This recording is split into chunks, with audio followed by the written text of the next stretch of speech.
ये कहानी एक ऐसे लड़के की है जिसने एडवेंचरर बनने के लिए 14 सालों तक कड़ी ट्रेनिंग करी, लेकिन फिर भी उसे एक एफ रैंक का एडवेंचरर बनाया गया। पर किसी को भी ये अंदाजा नहीं था कि ये एफ रैंक का एडवेंचरर क्या क्या कर सकता है। और कमाल की बात यह है कि हमारे मेन कैरेक्टर को भी नहीं पता कि उसने अपने स्किल्स को इतना ज्यादा ट्रेन कर लिया है कि उसका मुकाबला कोई भी नहीं कर सकता। एनिमे की स्टार्टिंग में हमें नोर को दिखाया जाता है जो कि अपनी बीमार माँ के लिए सूप बना रहा था और वो उनका काफी ज्यादा ख्याल रखता है और साथ में घर के सारे काम भी कर रहा होता है, क्योंकि उसके घर में नोर और उसकी माँ के अलावा कोई नहीं था। नोर को घर के और बाहर के सभी काम करने पड़ते थे। नोर को इतना काम करते हुए देख के उसकी माँ थोड़ी इमोशनल हो जाती है और वो नोर से माफी मांगती है, क्योंकि वो नोर के लिए कुछ भी नहीं कर पा रही थी। पर वो चाहती थी कि नोर अपने सारे सपनों को पूरा करे। शाम को जब नोर अपनी माँ के लिए सूप बना के लाता है तब वो देखता है कि उसकी मोम की डेथ हो चुकी है, जिसके बाद नोर अपनी मदर को अपने फादर की ग्रेव के साइड में दफना देता है और फिर नोर अपनी लाइफ को पहले की तरह कंटिन्यू करता है। पर रोज एक ही काम करके उसे बहुत ही अकेलापन महसूस होता है। जब वो एक दिन अपने घर की सफाई कर रहा था तब उसे एक पुरानी बुक मिलती है और इसके अंदर वो सभी कहानियां थी जो उसके फादर उसे सुनाया करते थे। जिसके बाद हमें एक फ्लैशबैक को दिखाया जाता है जहां नोर अपने फादर से पूछता है कि डैड आखिरकार एडवेंचरर कौन होते हैं। तो उसके फादर बताते हैं कि कोई ऐसा जो अपने दोस्तों के साथ मिलकर एक बड़े से ड्रैगन को मार दे या फिर किसी मैजिशियन से मैजिक स्पेल सीखकर जंगलों को कट से आजाद कराए, चाहे मुश्किलें कितनी भी हो वो कभी भी ना डरता हो। नोर इन सभी बातों को याद करता है और वो डिसाइड करता है कि वो एक एडवेंचरर बनेगा। अगले दिन नोर अपने पेरेंट्स के ग्रेव के पास जाता है और वो उन्हें बताता है कि मैं पहली बार टाउन से बाहर जा रहा हूँ और मैं एक एडवेंचरर बनना चाहता हूँ। नोर अपनी पाली हुई मुर्गी और बकरियों के लिए उनके लिए बहुत सारा चारा रख देता है और अपना घर छोड़कर यहाँ से चला जाता है अपने एडवेंचरर के सफर पर। अगले दिन नोर रॉयल कैपिटल पहुँच जाता है जो कि एक बहुत ही बड़ा शहर था, जहाँ जाने के बाद वो कई सारी नई चीजों को देखता है। जिसके बाद नोर एक एडवेंचरर गिल्ड में चला जाता है और वो वहाँ के गिल्ड मास्टर के पास जाकर कहता है कि मैं एक एडवेंचरर बनना चाहता हूँ। गिल्ड मास्टर नोर को ज्यादा सीरियस नहीं लेता और वो उसे यहाँ से जाने के लिए कहता है तुम्हारे पेरेंट्स को तुम्हारी चिंता हो रही होगी, बच्चे तुम घर जाओ। नोर उसे बताता है कि मेरे पेरेंट्स इस दुनिया में नहीं हैं। ये सुनने के बाद मास्टर को उस पर थोड़ा तरस आ जाता है और वो नोर को ट्रेनिंग स्कूल के बारे में बताता है जहाँ जाके उसे कुछ स्किल सीखनी होगी, जिसके बाद ही वो एक एडवेंचरर बनने के लिए अप्लाई कर सकता है। जिसके बाद नोर यहाँ से सीधा ट्रेनिंग स्कूल में चला जाता है। सबसे पहले नोर सोर्ड ट्रेनिंग स्कूल में जाता है ताकि वो सोर्ड चलाना सीख जाए और नोर की ट्रेनिंग स्टार्ट हो जाती है। बाकी के सभी स्टूडेंट्स की सोर्ड्स में से बिजली या फिर आग निकल रही थी, पर नोर के साथ ऐसा कुछ भी नहीं होता। कुछ महीने बीत जाते हैं लेकिन नोर कोई भी स्किल नहीं सीख पाता। नोर का मास्टर उससे कहता है कि और उसे ट्रेनिंग को रोकने के लिए कहता है, क्योंकि इतने महीने बीत जाने के बाद भी नोर बस पैरी करने की स्किल ही सीख पाया है, जो कि एक नॉर्मल सी स्किल है। नोर का मास्टर उसे कुछ और ट्राई करने के लिए कहता है, क्योंकि उन्हें नहीं लगता है कि वो एक अच्छा सा स्वॉर्ड्समैन बन सकता है। जिसके बाद नोर वॉरियर स्कूल में जाता है जहाँ पर उसे कई सारे वेपन्स को चलाना सिखाया जाता है। यहाँ पर नोर की कड़ी फिजिकल ट्रेनिंग कराई जाती है। कुछ महीने के बाद यहाँ का मास्टर नोर से कहता है कि नोर तुम्हारी बॉडी थोड़ी स्ट्रॉन्ग हो गई है लेकिन तुम कोई और स्किल नहीं सीख पाए, इसलिए तुम्हें कुछ और करना चाहिए। जिसके बाद नोर एक स्पाई स्कूल में जाता है और वो वहाँ पर भी कुछ भी नहीं कर पाता। जिसके बाद नोर मैजिक सीखने के लिए चला जाता है जहाँ नोर कुछ महीने की ट्रेनिंग करने के बाद भी बस एक छोटी सी फायर बॉल ही बना पाता है। और लास्ट में नोर एक हीलर बनने के लिए चला जाता है जहाँ पर वो छोटे मोटे इंजरीज को ही हील कर पा रहा था और इसके अलावा वो और कुछ भी नहीं कर पाता। इतनी सारी नाकामियों के बाद नोर वापस से गिल्ड मास्टर के पास जाता है और उसे बताता है कि उसने हर स्कूल में 3-3 महीने तक ट्रेनिंग करी लेकिन वो फिर भी कोई भी अच्छी स्किल नहीं सीख पाया। और क्योंकि नोर ने किसी भी स्पेशल स्किल को नहीं सीखा है इसीलिए गिल्ड मास्टर भी उसे एडवेंचरर का लाइसेंस नहीं दे सकते हैं। जिसके बाद नोर वहाँ से निराश होकर चला जाता है। वो सोचता है कि क्या हुआ अगर मेरे पास कोई भी स्पेशल स्किल नहीं है, मुझे जो चीज आती है मैं उसे ही ट्रेन करूंगा, क्योंकि नोर के मास्टर ने उसे कहा था कि अगर तुम किसी भी चीज को बार बार प्रैक्टिस करोगे तो हो सकता है कि तुम एक नई स्किल को मास्टर कर लो। और ये सोचकर नोर अपनी प्यारी करने की स्किल को ट्रेन करना शुरू कर देता है। वो सबसे पहले एक लकड़ी की तलवार बनाता है और उससे दिन रात ट्रेनिंग करने लगता है। करीब 1 साल तक ट्रेनिंग करने के बाद नोर एक बार में 10 तलवार को पैरी कर पा रहा था और करीब 5 साल की ट्रेनिंग करने के बाद नोर एक बार में 100 तलवार को पैरी करने लगा था। लेकिन अभी भी नोर को कोई भी स्पेशल स्किल नहीं मिली थी, लेकिन नोर फिर भी हार नहीं मानता और अकेले ही 14 सालों तक हार्ड ट्रेनिंग करता है। नोर अब बड़ा हो गया था और वो अब एक बार में 1000 तलवार को पैरी कर पा रहा था, लेकिन फिर भी नोर को अभी तक कोई भी स्पेशल स्किल नहीं मिली है। अब नोर भी अपने एडवेंचरर बनने के सपने को छोड़ने के बारे में सोचने लगता है, लेकिन फिर वो एक आखिरी बार गिल्ड मास्टर के पास जाता है जहाँ पर मास्टर की असिस्टेंट होती है। नोर उसको अपनी सारी स्किल्स के बारे में बताता है, जिसे देखकर असिस्टेंट कहती है कि ये सभी तो बहुत ही मामूली से स्किल्स हैं, तुम्हें ट्रेनिंग स्कूल जाना चाहिए जहाँ पर तुम कई सारी अच्छी स्किल्स सीख पाओगे। जिस पर नोर उसको बताता है कि मैं पहले ही उन सभी स्कूल में जा चुका हूँ। ये सुनकर असिस्टेंट कहती है कि फिर तो तुम रजिस्टर नहीं कर सकते। तभी वहाँ पर गिल्ड मास्टर आ जाते हैं, जो कि शुरू में नोर को नहीं पहचान पाते। नोर मास्टर को बताता है कि कैसे उसने 14 सालों तक अकेले ट्रेनिंग करी है, लेकिन फिर भी वो बस अपनी पैरी करने की स्किल को ही थोड़ा इम्प्रूव कर पाया है। जिसके बाद गिल्ड मास्टर नोर को बताते हैं कि एडवेंचरर कई टाइप के होते हैं, जिसमें एस रैंक सबसे ऊपर होता है और ई रैंक सबसे नीचे। और अगर सिर्फ तुम्हें ई रैंक का एडवेंचरर बनना है तो तुम्हारे पास एक से ज्यादा स्पेशल स्किल्स होनी चाहिए, और तुम्हारे पास तो एक भी स्किल नहीं है। और नोर ये सुनकर उदास हो जाता है और अपने एडवेंचरर बनने के सपने को छोड़ने की बात करने लगता है। लेकिन मास्टर को उस पर थोड़ा तरस आ जाता है और वो नोर को एक और रैंक के बारे में बताता है, जो कि ई रैंक से भी नीचे है, जिसके बारे में बहुत ही कम लोगों को पता है। लेकिन उस रैंक पर नोर किसी भी असली एडवेंचर पर नहीं जा सकता। वो बस शहर के छोटे मोटे काम कर सकता है और थोड़े बहुत पैसे कमा सकता है। और ये सुनकर बहुत ही ज्यादा खुश हो जाता है और एफ रैंक एडवेंचरर बनने के लिए रजिस्टर कर देता है। जिसके बाद गिल्ड मास्टर उसे एफ रैंक एडवेंचरर लाइसेंस दे देते हैं और नोर की खुशी का ठिकाना नहीं होता। नोर को अगले दिन से ही शहर के छोटे मोटे काम मिलने लगते हैं, जिसे वो बहुत ही लगन से करता है और शाम को अपनी ट्रेनिंग भी करता है। एक दिन ऐसे ही जब नोर कंस्ट्रक्शन साइट पे काम कर रहा था, तभी उसे उसके पास के एक डंजन से एक लड़की की आवाज सुनाई देती है, जो कि मदद के लिए चिल्ला रही थी। नोर जल्दी से दौड़कर उस डंजन में जाता है, जहाँ वो देखता है कि एक लड़की को किसी स्पेल से बांधा गया होता है। असल में ये यहाँ की प्रिंसेस है और उसके सामने एक बहुत ही बड़ा मॉन्स्टर खड़ा है, जिसे कि मिनाटोर कहा जाता है, जो कि एक बहुत ही पावरफुल मॉन्स्टर है। पर नोर को इसके बारे में कुछ भी पता नहीं था। वो तो उसे एक मामूली सी काऊ मॉन्स्टर समझ रहा था। वो मिनाटोर प्रिंसेस के सभी सैनिकों को मार रहा होता है। वो प्रिंसेस की तरफ बढ़ने लगता है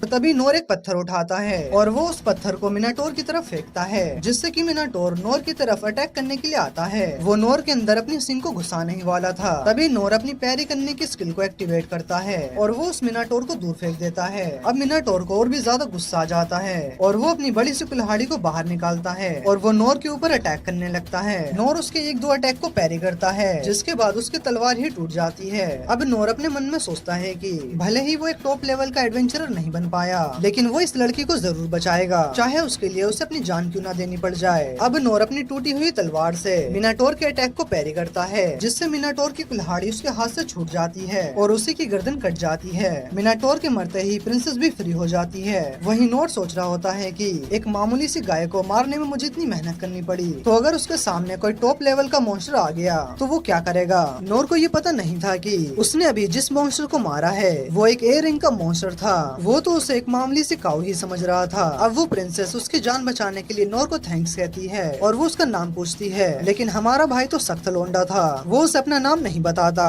और नोर यहाँ से चला जाता है। इस प्रिंसेस का नाम लीन था और लीन को ढूंढते हुए यहाँ पर और भी सैनिक आ जाते हैं, जिसके बाद सभी लोग मिलकर मिनाटोर की बॉडी को यहाँ से हटाने लगते हैं। तब लीन उसके सभी सैनिकों की आत्मा की शांति के लिए प्रेयर करती है और तभी इनस उसको ढूंढते हुए यहाँ पर आती है और वो लीन से पूछती है कि आप ठीक है ना प्रिंसेस लीन। हाँ मैं ठीक हूँ, तुम बिल्कुल भी चिंता मत करो। जिसके बाद इनस उससे माफी मांगती है, मुझे माफ कर दीजिए प्रिंसेस, जब आपको मेरी जरूरत थी तब मैं आपके साथ नहीं थी। इनस इसमें तुम्हारी कोई गलती नहीं है, ये मेरा ही ऑर्डर था, मुझे माफ कर देना, मेरी वजह से तुम्हें परेशान होना पड़ा। और तभी वहाँ पर एक सैनिक आता है और वो लीन को वापस से कैसल में चलने के लिए कहता है। लीन के भाई को जब ये पता चलता है कि लीन के ऊपर एक मिनाटोर ने अटैक किया था, तब वो सोचने लगता है कि मिनाटोर तो डंजन के आखिर में मिलते हैं, तो ये मिनाटोर वहाँ कैसे आ गया। उसका एक सैनिक कहता है कि आप बिल्कुल सही कह रहे हो, उसे वहाँ पर समन किया गया था, तो इसका मतलब ये सब लीन को मारने की साजिश थी। हाँ, क्योंकि वहाँ पर हमें एक रिंग मिली है जिससे कि उस मॉन्स्टर को समन किया गया था और हमारे मैजिशियन हेड ने भी ये कंफर्म किया है कि ये रिंग पे लगा हुआ स्टोन बहुत ही ज्यादा प्योर है, जो कि कहीं भी आसानी से नहीं मिलता। और ये भी कि इस रिंग पे लगा हुआ stone magic emperor of drive के मैजिक पैटर्न से मैच होता है। तुम सही कह रहे हो, मुझे भी उनके ऊपर पहले से ही शक था, पर मुझे समझ में नहीं आ रहा है अगर उन्होंने ही ये सब किया है तो उन्होंने एविडेंस को छुपाने की कोशिश क्यों नहीं की। लगता है कि वो लोग चाहते हैं कि हम उनके साथ वॉर स्टार्ट कर दें और इसके लिए वो कुछ भी कर सकते हैं, क्योंकि वो लोग हमारे डंजन के ट्रेजर को हासिल करना चाहते हैं। हाँ ये सब तो ठीक है, पर आखिरकार उस आदमी का क्या हुआ जिसने मिनाटोर को मारकर मेरी बहन को बचाया था। जिसके बाद सीन शिफ्ट होता है और हमें नोर को दिखाया जाता है, जो कि गिल्ड मास्टर के पास गया था। गिल्ड मास्टर नोर को देखते हैं और बोलते हैं कि नोर तुम अभी भी जिंदा हो, मैंने सुना था कल तुम्हारे कंस्ट्रक्शन साइट पे एक मॉन्स्टर ने अटैक कर दिया था और कल तुम गिल्ड में वापस नहीं आए थे, जिसकी वजह से मैं बहुत ही ज्यादा परेशान था। मुझे माफ कर देना मास्टर, पर कल मेरे पीछे कुछ लोग पड़ गए थे, इसलिए उनसे बचने के लिए मैं वापस से अपने घर चला गया था। ओ अच्छा, पर आखिरकार तुम इतने गंदे क्यों लग रहे हो? यहाँ आने से पहले मैं गटर की सफाई कर रहा था, इसलिए मेरी हालत ऐसी है। वैसे तुम बहुत ही लकी हो कि तुम्हारा सामना उस मॉन्स्टर से नहीं हुआ, क्योंकि उस मॉन्स्टर को हराना मेरे जैसे ए रैंक वाले के लिए भी बहुत ही मुश्किल था। तो ऐसे भी मॉन्स्टर होते हैं। अच्छा हुआ कल मेरी फाइट सिर्फ एक काऊ से हुई थी। जिसके बाद नोर पूछता है कि फिर उसके बाद क्या हुआ? उस मॉन्स्टर को किसने मारा? उस मॉन्स्टर को एक मिस्टीरियस पर्सन ने मार दिया। नोर को अभी भी समझ में नहीं आ रहा था कि गिल्ड मास्टर उसे की बात कर रहा है। जिसके बाद गिल्ड मास्टर नोर को उसके काम के पैसे दे देता है। नोर अपने पैसे रख लेता है और तभी उसके पीछे लीन आ जाती है। लीन को देखकर नोर पूछता है कि तुमने मुझे कैसे ढूंढ लिया? लीन बताती है कि उसने लॉन्ग डिस्टेंस स्किल का यूज किया था। तो क्या इसका मतलब तुम एक स्पाई हो? लीन बताती है कि वो मैजिकल ब्रांच से बिलोंग करती है, लेकिन उसे सभी ब्रांच के मैजिक आते हैं। जिसके बाद वहाँ के सभी लोग नोर और लीन को देखने लगते हैं। लीन नोर को बाहर चलने के लिए कहती है। गिल्ड मास्टर नोर से पूछता है कि क्या करा है तूने प्रिंसेस के साथ? अरे नहीं नहीं, मैंने ऐसा कुछ नहीं किया। जिसके बाद लीन अपने मैजिक का यूज करके एक बैरियर को क्रिएट करती है, जिससे कि उन्हें कोई भी नहीं देख सकता और न ही उनकी बातों को सुन सकता है। इसके बाद वो दोनों बाहर आ जाते हैं और वो दोनों एक जगह पर जाकर रुक जाते हैं। उसे और बाकी सभी को बचाने के लिए वो नोर को थैंक यू कहती है। नोर कहता है कि अगर मैं वहाँ पर नहीं होता तो तुम तब भी सभी को बचा ही लेती, क्योंकि तुम्हारे पास मेरे से अच्छी स्किल्स हैं। नहीं नहीं, ये सच नहीं है। अगर तुम वहाँ नहीं आते तो पता नहीं मेरे साथ क्या होता, और मैं इसके बदले तुम्हें कुछ देना चाहती हूँ और मेरी फैमिली भी यही चाहती है कि मेरी जान बचाने के बदले तुम्हें कुछ दिया जाए। अरे इसकी कोई जरूरत नहीं है, तुमने मुझे थैंक यू कह दिया, मेरे लिए वही काफी है।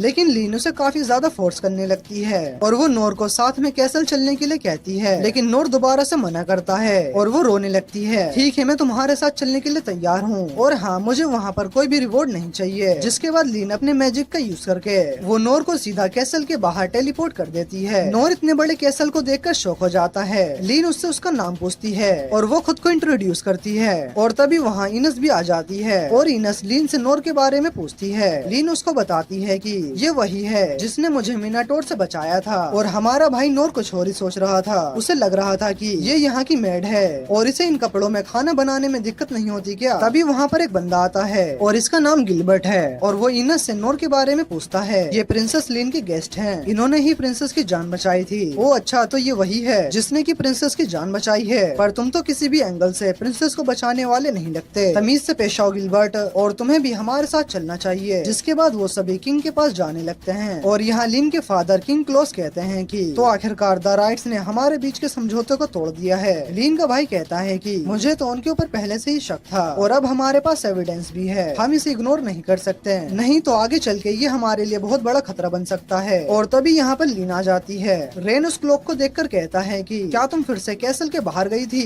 मैं अपने सेवियर को खुद ढूंढना चाहती थी, इसीलिए मैं कैसल के बाहर गई थी। गिलबर्ट और इनस किंग को ग्रेट करते हैं। किंग क्लोस पूछते हैं कि क्या ये वही लड़का है जिसने तुम्हारी जान बचाई थी? हाँ डैड, ये वही है, और वो उनसे नोर को इंट्रोड्यूस करवाती है। नोर कहता है कि मुझे माफ कर देना, मैं यहाँ पर ऐसे कपड़ों में आ गया और मैं कोई नोबल नहीं हूँ, तो अगर मुझसे कोई गलती हो जाए तो उसे माफ कर देना। तब किंग क्लोस कहते हैं कि हमसे यहाँ मिलने आने के लिए बहुत बहुत शुक्रिया, मुझे उससे कोई भी फर्क नहीं पड़ता। मैं तो तुम्हें लीन को बचाने के लिए थैंक यू कहना चाहता हूँ। अगर तुम वहाँ नहीं आते तो मैं अपनी बेटी को दोबारा कभी नहीं देख पाता, तो इसलिए तुम्हारा बहुत बहुत शुक्रिया। नोर अपने मन में सोचता है कि चलो यार, इन्होंने थैंक यू कह दिया, अब घर पर जाकर आराम से सोऊंगा। जिसके बाद किंग बोलते हैं कि हम तुम्हें ऐसे खाली हाथ नहीं जाने देंगे, बताओ तुम्हें क्या चाहिए, जो तुम मांगोगे मैं तुम्हें वो ला कर दूंगा। लेकिन नोर कुछ भी लेने से मना कर देता है। अगर तुम्हें कुछ नहीं चाहिए तो तुम हमारे डंजन का आधा ट्रेजर रख सकते हो, उसके अंदर कई सारी बेशकीमती चीजें हैं। पर नोर इसके लिए भी मना कर देता है। किंग सोचते हैं तो इसने इसके लिए भी मना कर दिया, तो अब मैं इसे क्या दूं? तभी किंग पीछे जाते हैं और अपने थ्रोन के पीछे से एक तलवार को निकालते हैं। अब जब मैं फ्रंट लाइन से रिटायर हो गया हूँ तो मुझे इसकी कोई जरूरत नहीं है, तो तुम इसे एक्सेप्ट कर लो।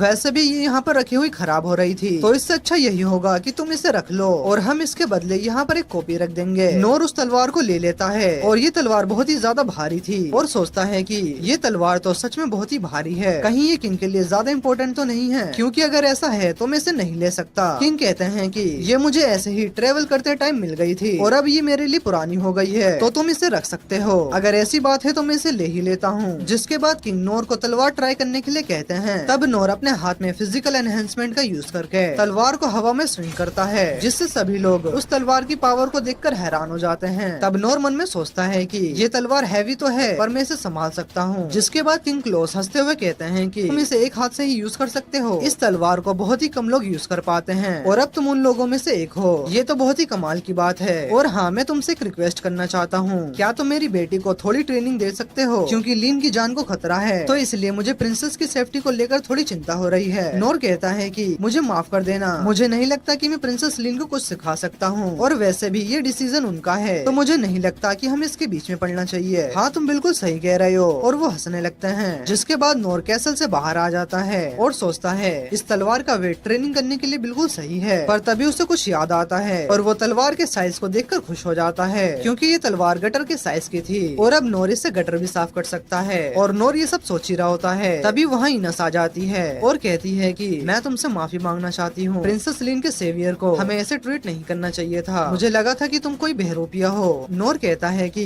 इसका मतलब तुम मेड नहीं हो, मुझे तो लगता था कि तुम एक मेड हो। इनस कहती है कि नहीं, मैं एक वॉरियर हूँ और मैं रॉयल कैपिटल की वाइस कैप्टन हूँ और सभी लोग मुझे डिवाइन शील्ड के नाम से जानते हैं। मैं तुम्हें थैंक यू कहना चाहती हूँ, क्योंकि तुमने प्रिंसेस लीन को बचाया था। प्रिंसेस लीन को बचाने की जिम्मेदारी मेरी थी और तुमने उन्हें बचाकर एक तरह से मेरी जान बचाई, तो इसलिए अगर तुम्हें कभी भी मेरी जरूरत पड़ेगी तो तुम मुझसे मदद मांग सकते हो। ठीक है, अगर मुझे कभी भी तुम्हारी जरूरत पड़ेगी तो मैं तुम्हें बता दूंगा। जिसके बाद इनस उससे उसका नाम पूछती है, तब नोर उससे अपना नाम बता देता है, जिसे सुनकर इनस थोड़ी शॉक हो जाती है। नोर पूछता है कि क्या मैंने कुछ गलत कह दिया, लेकिन इनस कुछ भी नहीं कहती और वो यहाँ से चली जाती है। जिसके बाद वहाँ पर गिलबर्ट आता है और वो नोर को एक फ्रेंडली फाइट के लिए चैलेंज करता है। वो दोनों ट्रेनिंग रूम में चले जाते हैं। नोर ने ट्रेनिंग स्कूल के बाद अभी तक किसी भी इंसान से फाइट नहीं की थी, इसलिए वो भी इस फाइट के लिए मान जाता है। नोर सोचता है कि गिलबर्ट उससे अच्छा फाइटर है, तो उसे कुछ ना कुछ उससे सीखने को मिल ही जाएगा। जिसके बाद नोर एक लकड़ी की तलवार लेता है और फाइट के लिए तैयार हो जाता है। वहीं खड़े सभी लोग नोर को देखकर सोच रहे थे कि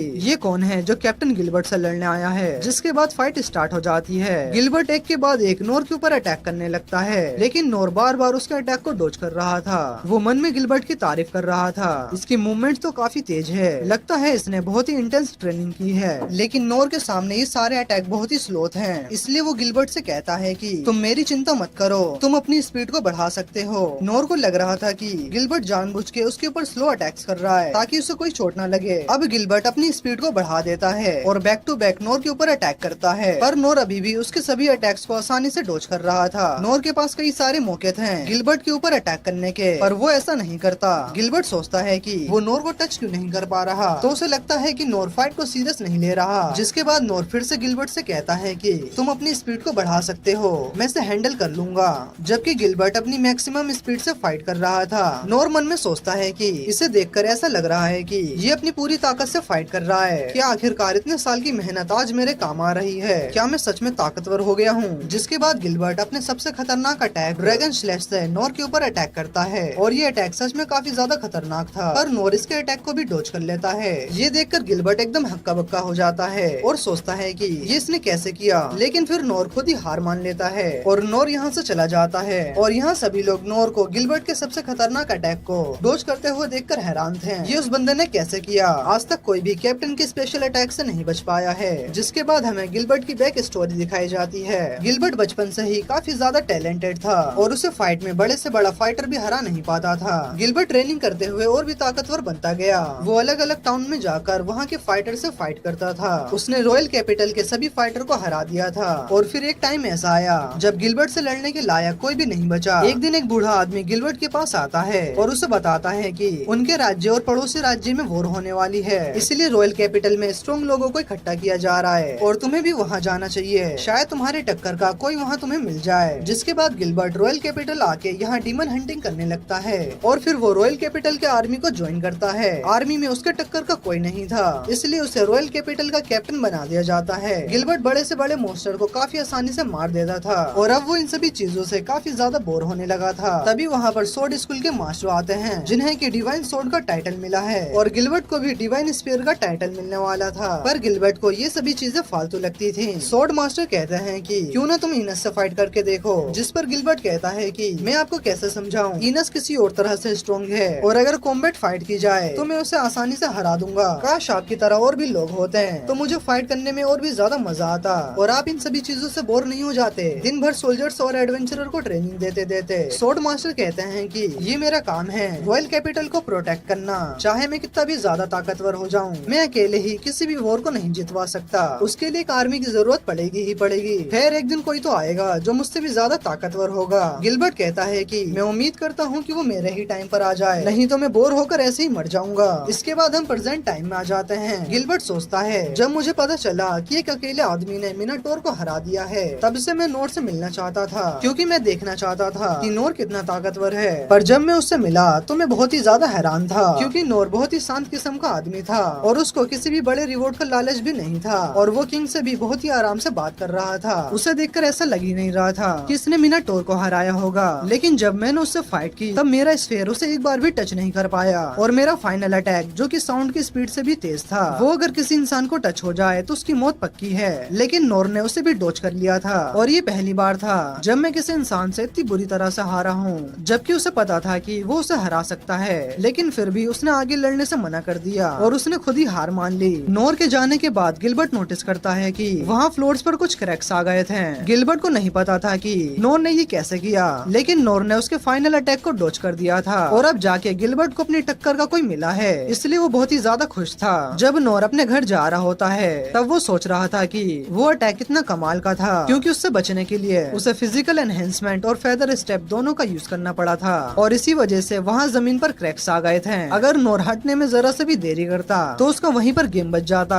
इस फाइट से नोर को एक बात पता चल गई कि वो अभी भी काफी कमजोर है और उसे ताकतवर होने की जरूरत है। जिसके बाद अगले दिन नोर यहाँ के लोगों की फिर से मदद करने लगता है, और हम देखते हैं कि नोर किंग की दी हुई तलवार से नालियों को साफ कर रहा था, और इस तलवार से नालियां बहुत ही अच्छे साफ हो रही थी, जो देखकर नोर और भी ज्यादा खुश हो जाता है। कुछ देर के बाद नोर सोचता है कि उसने आज का पूरा काम खत्म कर दिया है, और उस मॉन्स्टर की वजह से कंस्ट्रक्शन साइट भी बंद हो गई है। अगर ऐसा ही चलता रहेगा तो उसे दिन भर खाली बैठना पड़ेगा। क्यों न मैं इस तलवार की मदद से कोई नया काम शुरू करूं, जैसे कि वो इस तलवार को नाव की चप्पू की तरह यूज कर सकता है, लेकिन इसके लिए उसे नाव लेनी पड़ेगी। वो इस तलवार के ऊपर पिज्जा बना सकता है, लेकिन उसके लिए पहले उसे ओवन लेना होगा, या फिर वो इसके ऊपर खाना पका सकता है, लेकिन उसके पास बहुत ही कम फायर स्किल है। तभी लीन नोर को ढूंढते हुए वहाँ पर आ जाती है। तुम यहाँ पर क्या कर रही हो? लीन कहती है कि मुझे तुम्हारा असिस्टेंट बनना है, और अगर नोर उसे अपना असिस्टेंट बना लेता है तो वो उसके सारे कामों में मदद करेगी और उसके साथ रहकर कुछ न कुछ सीख लेगी। और वो वादा करती है कि वो कभी भी नोर को परेशान नहीं करेगी, पर नोर उसे अपना असिस्टेंट बनाने से मना कर देता है। लीन कहती है कि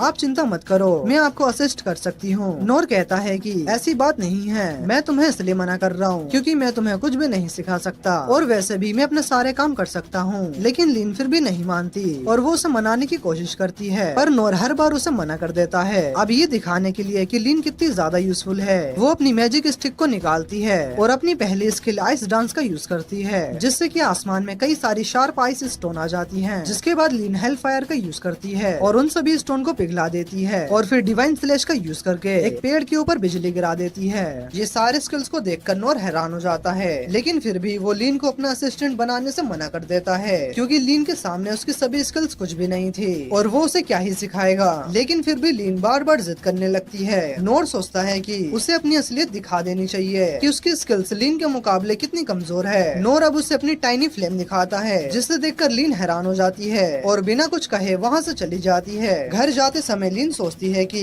ट्रेनिंग स्कूल के मास्टर्स ने हम सभी स्टूडेंट को एक पावरलेस लड़के की कहानी सुनाई थी, जिसने 12 साल की उम्र में सभी ट्रेनिंग स्कूल की ट्रेनिंग को कंप्लीट कर ली थी। उस ट्रेनिंग को कंप्लीट करना बड़े से बड़े फाइटर के लिए मुश्किल होता है, लेकिन फिर भी उस 12 साल के लड़के ने सभी ट्रेनिंग को कंप्लीट कर लिया, जिसे हम सभी सिर्फ एक कहानी समझते थे, और मुझे भी ऐसा ही लगता था। पर जब मैं नोर से मिली तो सब कुछ बदल गया। मैजिक स्कूल के मास्टर ने लीन को एक दिन बताया था कि वो अपनी उंगली से एक फायर बॉल बना सकता है और उसके साइज को बड़ा भी कर सकता है, पर उसे बड़ा करने के लिए उन्हें काफी सालों की ट्रेनिंग करनी पड़ी। लीन भी अपने फायर बॉल को बड़ा नहीं कर सकती, और इसीलिए वो नोर के फायर बॉल को देखकर हैरान हो गई थी, क्योंकि ये मास्टर के फायर बॉल से भी बड़ा था, और नोर को लग रहा था कि उसकी फायर बॉल बहुत ही ज्यादा छोटी है, जो कि कॉमन होगी। पर लीन समझती है कि नोर उसे दिखाना चाहता था कि उसकी सभी स्किल्स ऐसे ही एक्स्ट्रा ऑर्डिनरी है, और लीन की स्किल्स उसके सामने कुछ भी नहीं है। इतना पावरफुल होने के बाद भी नोर दिल से सबकी मदद करता है, और आगे चल के लीन को भी अपने किंगडम को संभालना है, इसलिए वो नोर की तरह बनना चाहती है। और वो फिर से नोर के पास जाती है और उससे कहती है, अब से आप मेरे मास्टर हो और मैं आपकी स्टूडेंट, और मैं तब तक आपका पीछा नहीं छोड़ूंगी जब तक आप मुझे अपना स्टूडेंट नहीं बना लेते। और इसके बाद हम रेन को देखते हैं, जो कि सोच रहा होता है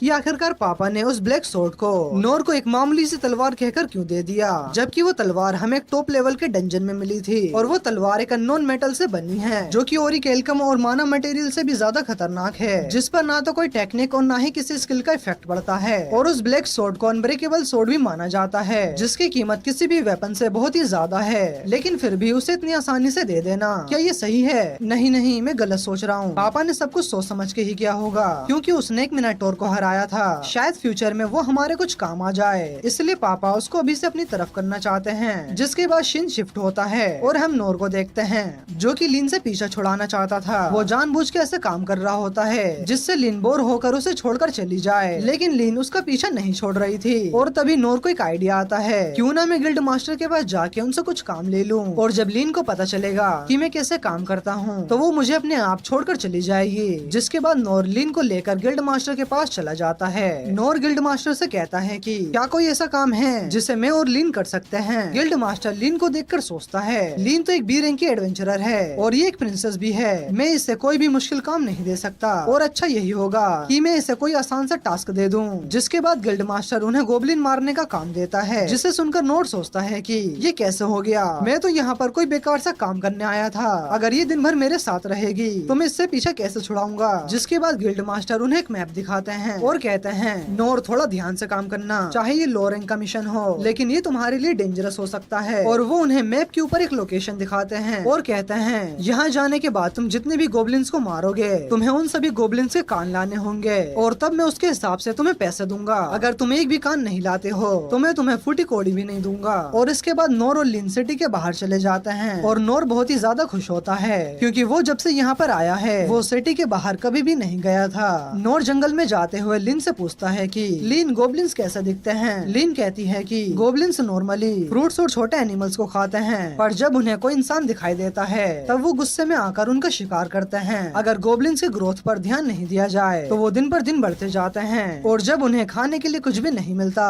तो ये सभी गोबलिन सिटी में आने लगते हैं। और इसी वजह से हम एडवेंचरर्स को टाइम टू टाइम गोबलिन्स को मारने के लिए भेजा जाता है ताकि उनकी पॉपुलेशन कंट्रोल में रहे। नोर सोचता है कि लिन स्किल्ड होने के साथ साथ उसके पास बहुत ही नॉलेज भी है। अब मुझे ये समझ में नहीं आ रहा, मैं इसका मास्टर तो बन गया हूँ पर मैं इसे क्या सिखाऊं। और इसके बाद हम देखते हैं कि वो दोनों जंगल में और भी अंदर चले जाते हैं, जहाँ पर लिन अपने सर्च स्किल का यूज करती है और अपने आसपास के गोबलिन्स को ढूंढने लगती है। लेकिन तभी लिन को राइट साइड से कुछ सुनाई देता है और वो दोनों वहाँ पर चले जाते हैं। लिन सोचती है कि मैंने अभी तो यहाँ पर कुछ तो देखा था, लेकिन अब वो कहाँ गया, शायद ही तुम्हारा वहम होगा। जिसके बाद वो दोनों और आगे जाने लगते हैं, पर तभी नोर देखता है कि एक अजीब सी चीज एक गोबलिन को खा रही है। और तभी लिन अपने मैजिक का यूज करती है और उनके सामने धीरे धीरे एक बड़ा सा गोबलिन विजिबल होने लगता है। क्या ये गोबलिन है? मैं तो सोच रहा था गोबलिन बहुत ही लो रैंक के होते हैं, क्या सच में इन्हें वीकेस्ट मॉन्स्टर कहा जाता है? और वो गोबलिन जोर जोर से चिल्लाने लगता है। क्या एडवेंचरर्स इसे कमजोर मॉन्स्टर कहते हैं? इसे देखकर तो लिन भी डरी हुई है, इसमें इसकी कोई भी गलती नहीं है, चाहे ये कितनी भी ताकतवर हो, पर इसका एक्सपीरियंस तो जीरो ही है। और हम लिन को देखते हैं जो कि सोच रही होती है ये तो एक गोबलिन एम्परर है जो कि बहुत ही ज्यादा खतरनाक होते हैं और इन्हें फॉरबिडन मैजिक का यूज करके क्रिएट किया जाता है। ये अपने साथियों को खाकर अपने माना लेवल को बढ़ाते हैं। नोर कहता है कि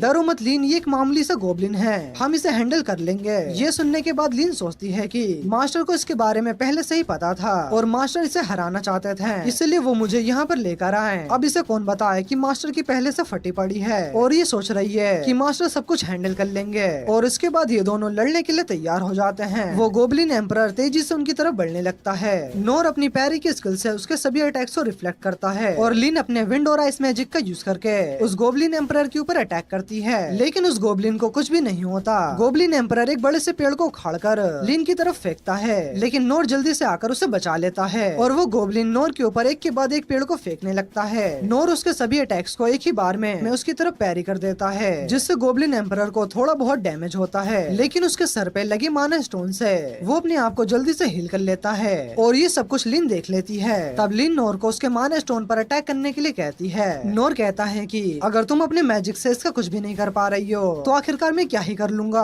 और तभी नोर को एक आइडिया आता है और वो लिन को अपने विंड मैजिक से अपने पीठ के ऊपर अटैक करने के लिए बोलता है, जिसके बाद नोर अपने पीठ पर अपनी तलवार को रख लेता है। जिसके बाद लिन अपने विंड मैजिक का यूज करती है, जिससे नोर बहुत ही तेजी से गोबलिन एम्परर की तरफ जाने लगता है। गोबलिन एम्परर नोर को रोकने के लिए उसके ऊपर बहुत सारे पेड़ को फेंकने लगता है, पर नोर अपने एडवांस फेदर स्टेप स्किल का यूज करके उसके सभी अटैक से बच जाता है और जाकर गोबलिन एम्परर के माना स्टोन पर अपनी तलवार को देकर मारता है, जिससे वो माना स्टोन गोबलिन एम्परर के सर से निकल जाता है। वो माना माना स्टोन निकलने के बाद गोब्लिन एम्परर एकदम से पागल हो जाता है, जिसके बाद नोर लिन को उसे खत्म करने के लिए कहता है। इसके बाद लिन अपने हेल फायर का यूज करती है और उसे एक ही अटैक में मार देती है। नोर सोचता है कि एक लो रैंक की गोब्लिन को हराने में मुझे इतनी मेहनत करनी पड़ी, और अगर यहाँ पर लिन नहीं होती तो मैं इसे कभी भी हरा नहीं पाता। अगली बार हंटिंग पे जाने से पहले मुझे और भी ज्यादा ताकतवर होना होगा, नहीं तो लिन को तो छोड़ो मैं खुद को भी नहीं बचा पाऊंगा। अभी के लिए अच्छा यही होगा कि मैं गोब्लिन हंटिंग को छोड़ दूं और खुद को स्ट्रॉन्ग करने पर फोकस करूं।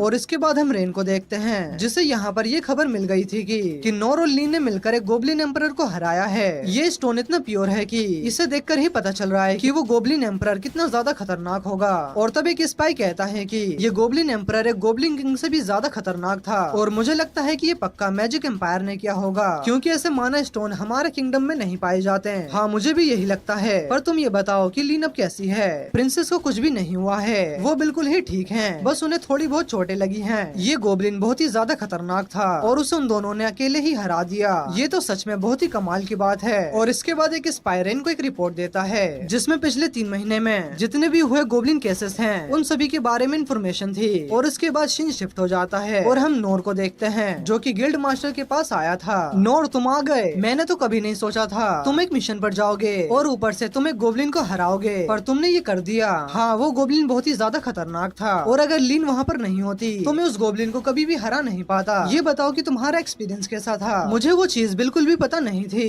कि उसके सर पे लगा हुआ स्टोन उसकी कमजोरी हो सकती है, पर लिन ने उसे देखा और मुझे बताया, तो फिर मैंने उसके ऊपर अटैक किया और इसके बाद लिन ने सब कुछ हैंडल कर लिया। है कैसा स्टोन? क्या तुम माना स्टोन की बात कर रहे हो? मुझे एक बात बताओ, क्या तुमने सच में गोब्लिन से फाइट की है? नोर कहता है कि हाँ वो एक गोब्लिन ही था, लेकिन नोर इस बात से अनजान है कि इसने एक गोब्लिन एम्परर को हराया है। उसे लग रहा है कि उसने एक मामूली से गोब्लिन को हराया है। लिन सोचती है कि मास्टर एक गोब्लिन एम्परर को भी एक नॉर्मल सा गोब्लिन ही कह रहे हैं, शायद वो एम्परर उनके लिए एक मामूली से गोब्लिन के बराबर होगा, इसलिए वो भी गिल्ड मास्टर को हाँ कह देती है। हाँ हो सकता है वो कोई यूनिक स्पीसीज की गोब्लिन हो। और इसके बाद मास्टर उनसे उस गोब्लिन का कान मांगते हैं, लेकिन नोर और लिन को याद आता है। वहीं दूसरी तरफ हम रेन को देखते हैं, जब वो रिपोर्ट को पढ़ता है तो उसे पता चलता है कि उसके दुश्मन पहले ही किंगडम में घुस चुके हैं और इस गोब्लिन एम्परर की तरह और भी मॉन्स्टर किंगडम में छुपे हुए हैं। रेन सभी सोल्जर्स को अलग अलग जगह पर जाकर उन मॉन्स्टर्स के बारे में पता लगाने के लिए कहता है। रेन को इस बात पर विश्वास नहीं होता कि उसका दुश्मन किंगडम डंजन के ट्रेजर को पाने के लिए इतना पागल हो गया है कि अब वो मासूम लोगों को भी मारने के लिए तैयार है और वो किसी भी वक्त उनके किंगडम पर अटैक कर सकता है। वहीं दूसरी तरफ मास्टर ने नोर और लिन को बिना किसी सबूत के हंटिंग के पैसे दे दिए थे, क्योंकि मास्टर को नोर के ऊपर पूरा भरोसा था। इसके बाद नोर और लिन अपनी पहली हंटिंग की खुशी में वो दोनों जाकर पार्टी करते हैं और नोर सोच रहा होता है कि कब मेरा पीछा इससे छूटेगा।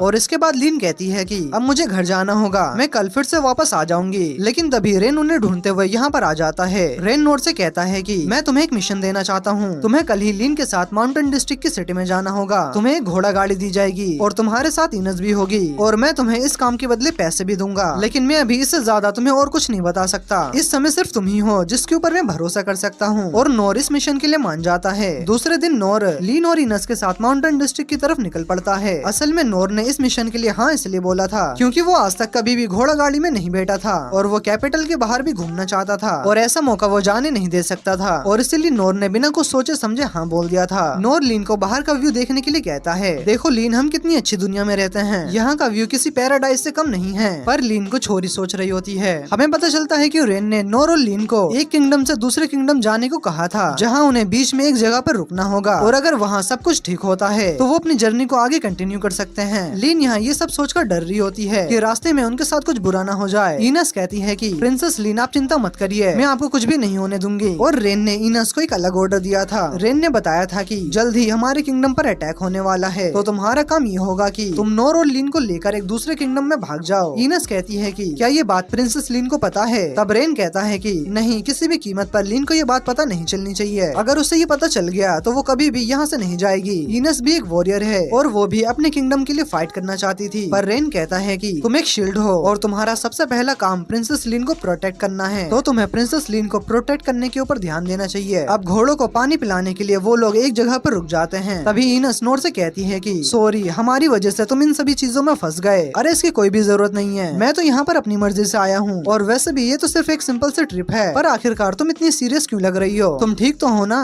मैं बस किसी चीज को लेकर थोड़ी बहुत परेशान हूँ, और वैसे भी तुम्हें बचाने की जिम्मेदारी मेरी है, तो तुम्हें किसी भी चीज की चिंता करने की जरूरत नहीं है। तब नोर कहता है कि मुझे किसी भी चीज की चिंता नहीं है और वैसे भी मैं खुद को प्रोटेक्ट कर सकता हूँ और अगर जरूरत पड़ी तो मैं यहाँ से भाग भी सकता हूँ। इनस कहती है उसकी कोई भी जरूरत नहीं पड़ेगी क्योंकि मेरे पास एक शील्ड है। नोर कहता है क्या बोल रही हो तुम, तुम्हारे पास एक शील्ड है? पर मुझे तो तुम्हारे हाथों में कुछ नहीं दिख रहा। और इनस एक स्पेल को कास्ट करती है और उसके सामने एक शील्ड अपीयर हो जाती है जिसे देखकर हमारा भाई नोर तो चौंक जाता है। इनस कहती है कि जब तुम्हें लगे कि कहीं पर खतरा है तो तुम इस शील्ड के पीछे छुप सकते हो। कोई भी वेपन या मैजिक इस शील्ड के आर पार नहीं जा सकता। नोर सोचता है कि जब मैंने गिलबर्ट से फाइट किया था तभी मुझे पता चल गया था कि वो एक ड्रैगन के जितना ताकतवर है, पर मुझे ये पता नहीं था कि इनस भी उसकी जितनी ताकतवर होगी। और मेरी तो एक गोब्लिन को मारने में ही हालत खराब हो गई थी। और वो इनस की तारीफ करते हुए कहता है कि तुम्हारे पास कई सारी कमाल की स्किल्स हैं। और इसके बाद हम इनस की बैक स्टोरी देखते हैं। जब इनस एक छोटी सी बच्ची थी और वो एक ऑर्फनेज में रहा करती थी तब उसे उसके पावर्स के बारे में पता चला था और तब उसने गलती से एक लड़की को चोट पहुंचा दी थी जिससे इनस अपनी पावर से बहुत ही ज्यादा डर जाती है। और जब ये बात सभी मास्टर्स को पता चलती है वो पहले इनस को शांत कराते हैं और बोलते हैं कि ये तो गॉड की तरफ से दिया हुआ एक गिफ्ट है और ये बहुत ही कम लोगों की किस्मत में होता है। तुम चाहो तो इससे एक तलवार बना सकती हो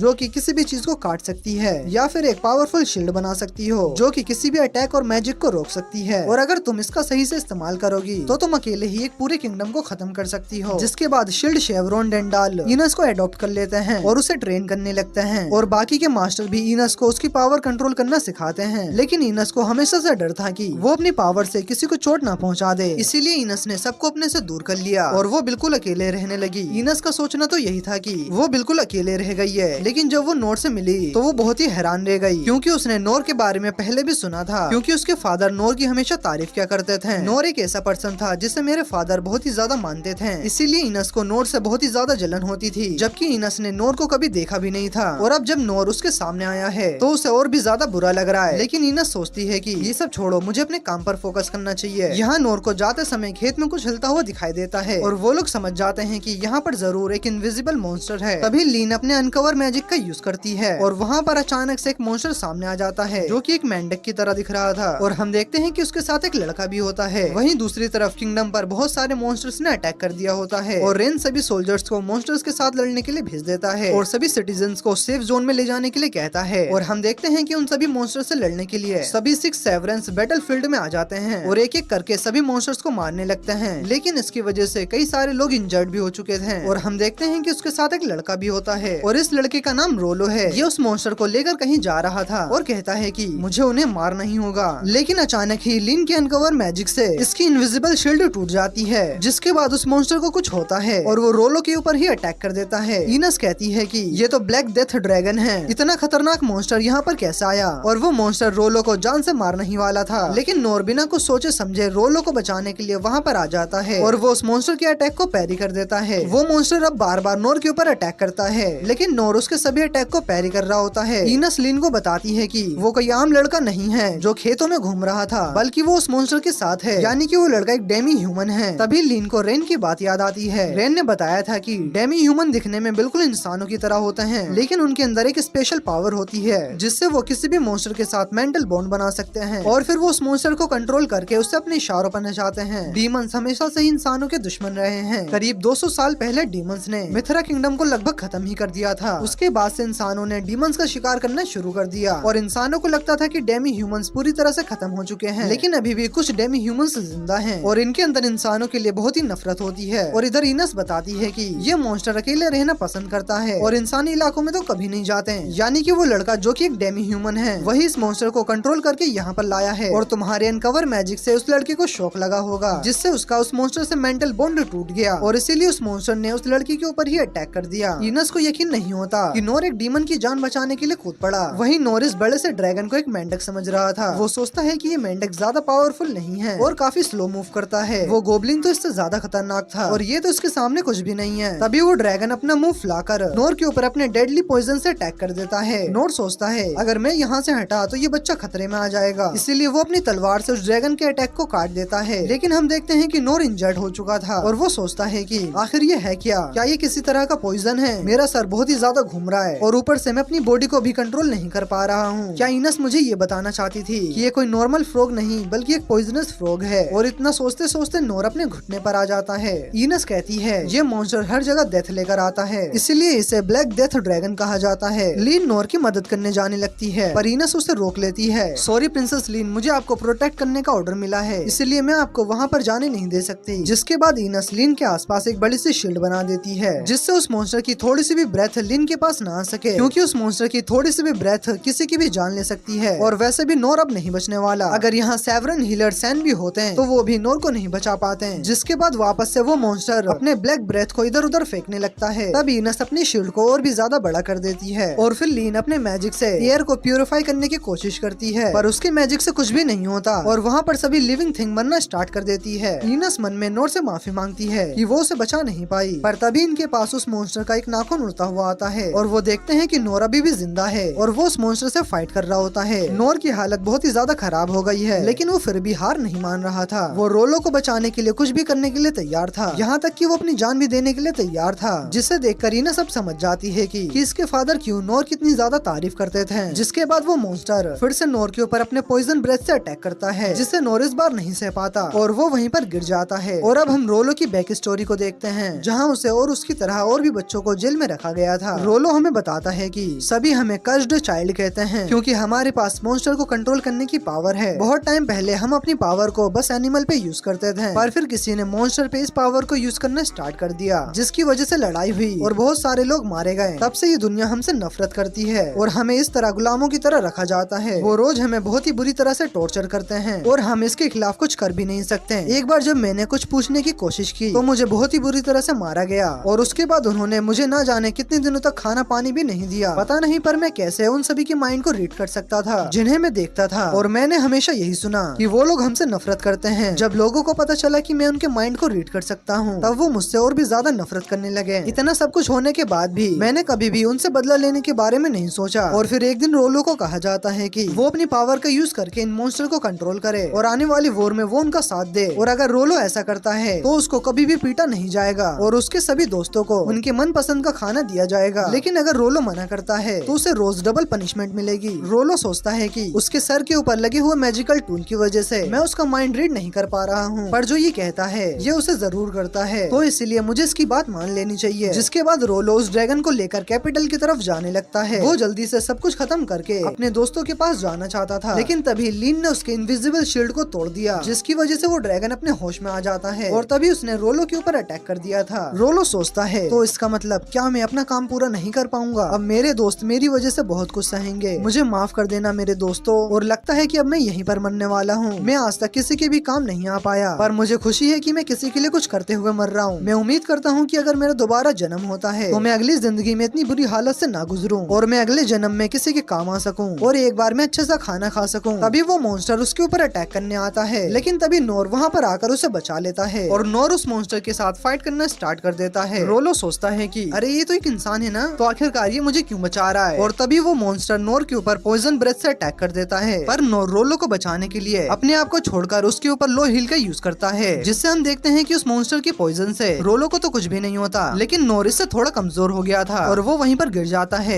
जिसके बाद हम नोर के पास्ट को देखते हैं, जहाँ हम देखते हैं कि नोर रात के खाने के लिए सब्जी लेने जंगल में चला गया था, लेकिन वो गलती से एक पॉइजनस सब्जी को उठा लाता है, जिससे खाकर उसके शरीर में पॉइजन फैलने लगता है और वो मरने लगता है। नोर खुद को बचाने के लिए अपने ऊपर लो हील का यूज करता है और वो किसी तरह सुबह तक जिंदा बच जाता है। फिर नोर किताब में देखता है कि उस सब्जी को ड्रैगन सिरोन कहा जाता है और उसकी मदर हमेशा ये सब्जी उसे खाने से मना किया करती थी। अब हम देखते हैं कि इतनी बुरी हालत होने के बाद भी नोर फिर भी ट्रेनिंग करने चला जाता है और जैसे ही उसे खून की उल्टी होती है वैसे ही वो लो हील का यूज करके अपने आप को ठीक कर लेता है और फिर वो थोड़ी देर के बाद ठीक हो जाता है, पर उसे भूख लग जाती है, इसीलिए वो फिर से जंगल में खाना ढूंढने के लिए चला जाता है, जहाँ पर उसे एक सांप काट लेता है। नोर उस सांप को तो मार देता है, पर वो खुद भी वहीं पर बेहोश हो जाता है और जब थोड़ी देर के बाद नोर को होश आता है तब वो सांप को लेकर अपने घर चला जाता है और उसके ऊपर मिर्च मसाला लगाकर उसे ही खा जाता है। नोर को सांप का टेस्ट बहुत ही ज्यादा अच्छा लगता है और वो सोचता है कि जहरीली चीजें इतनी ज्यादा टेस्टी होती है। अगले दिन वो फिर से जंगल में जाता है, जहाँ पर वो एक सांप को पकड़कर उससे बाइट करवाता है और उसे पता चलता है कि उसके ऊपर पॉइजन का बहुत ही धीरे धीरे असर हो रहा है। अब नोर सोचता है कि इससे शायद उसको कोई नई स्किल मिल सकती है, इसलिए वो और भी तरह तरह की पॉइजनस चीजें खाने लगता है, लेकिन इतना सब कुछ करने के बाद भी उसे कोई भी स्किल नहीं मिलती और अब उसकी बॉडी में जहर का बिल्कुल भी असर नहीं होता था और इसी वजह से प्रेजेंट में नोर के ऊपर उस ड्रैगन का इतने खतरनाक जहर का असर नहीं हो रहा था। जिसके बाद अब नोर मॉन्स्टर को मारने के लिए आगे बढ़ता है। अब मॉन्स्टर भी नोर के ऊपर अटैक करता है, पर नोर उसके सभी अटैक को इजीली पैरी कर देता है और अपने एक ही अटैक से मॉन्स्टर के सारे दांतों को तोड़ देता है, जिससे मॉन्स्टर को बहुत ही ज्यादा गुस्सा आता है और वो अपने सबसे पावरफुल पॉइजनस अटैक के लिए प्रिपेयर होने लगता है। और जैसे ही वो मॉन्स्टर नोर के ऊपर अटैक करने वाला होता है, वैसे ही नोर अपनी तलवार को उसके मुंह पर देकर मारता है, जिससे वो मॉन्स्टर अपने पॉइजनस ब्रेथ को बाहर नहीं निकाल पाता और उसका मुंह वहीं पर फट जाता है और उस मॉन्स्टर की वहीं पर डेथ हो जाती है। नोर सोचता है, क्या सिटी के बाहर के मॉन्स्टर सच में इतने खतरनाक होते हैं? और ये मॉन्स्टर सच में बहुत ही ज्यादा पॉइजनस भी था। इसका मतलब ये पक्का बहुत ही ज्यादा टेस्टी भी होगा। जिसके बाद नोर रोलो के पास जाता है और उससे पूछता है कि क्या तुम ठीक हो बच्चे? हाँ मैं बिल्कुल ठीक हूँ। इसे देखकर लग नहीं रहा कि ये ठीक होगा। मैं बाद में लीन को इसे चेक करने के लिए बोलूंगा। जिसके बाद नोर रोलो से पूछता है कि क्या तुम यहाँ पर अकेले आए हो? नहीं, मैं अकेला नहीं था, वो फ्रॉग भी मेरे साथ था और मैंने प्रॉमिस किया था कि मैं उसे सिटी तक पहुँचा कर रहूंगा। ये सुनने के बाद नोर सोचता है कि अगर ये मॉन्स्टर को सिटी में लेकर जा रहा था तो इसका मतलब पक्का सिटी वाले से पकाने वाले थे। इसका तो यही मतलब हो सकता है। और अगर वैसे भी इतने बड़े मीट को फ्रेश रखना है तो उसे जिंदा लेकर जाना ही सबसे सही तरीका है। और इसने अपने ऊपर इनविजिबल शील्ड इसलिए लगाई होगी ताकि कोई इसका मीट चोरी ना कर ले। क्या दिमाग लगा रहा है ये बंदा। शायद ये बच्चा अपने फार्म पर ऐसी जहरीली फ्रॉग को पालता होगा और बाद में सभी को बेचता होगा, पर मैंने तो इसकी एक डिलीवरी खराब कर दी। जिसके बाद नोर रोलो से माफी मांगता है, मुझे माफ कर देना बच्चे, मैंने तुम्हारी इतनी इम्पोर्टेंट डिलीवरी को खराब कर दिया। मैं तुम्हें इसके बदले पैसे दे दूंगा, लेकिन मेरे पास इतने पैसे अभी नहीं है, तो प्लीज मुझे इसके लिए थोड़ा टाइम दे दो।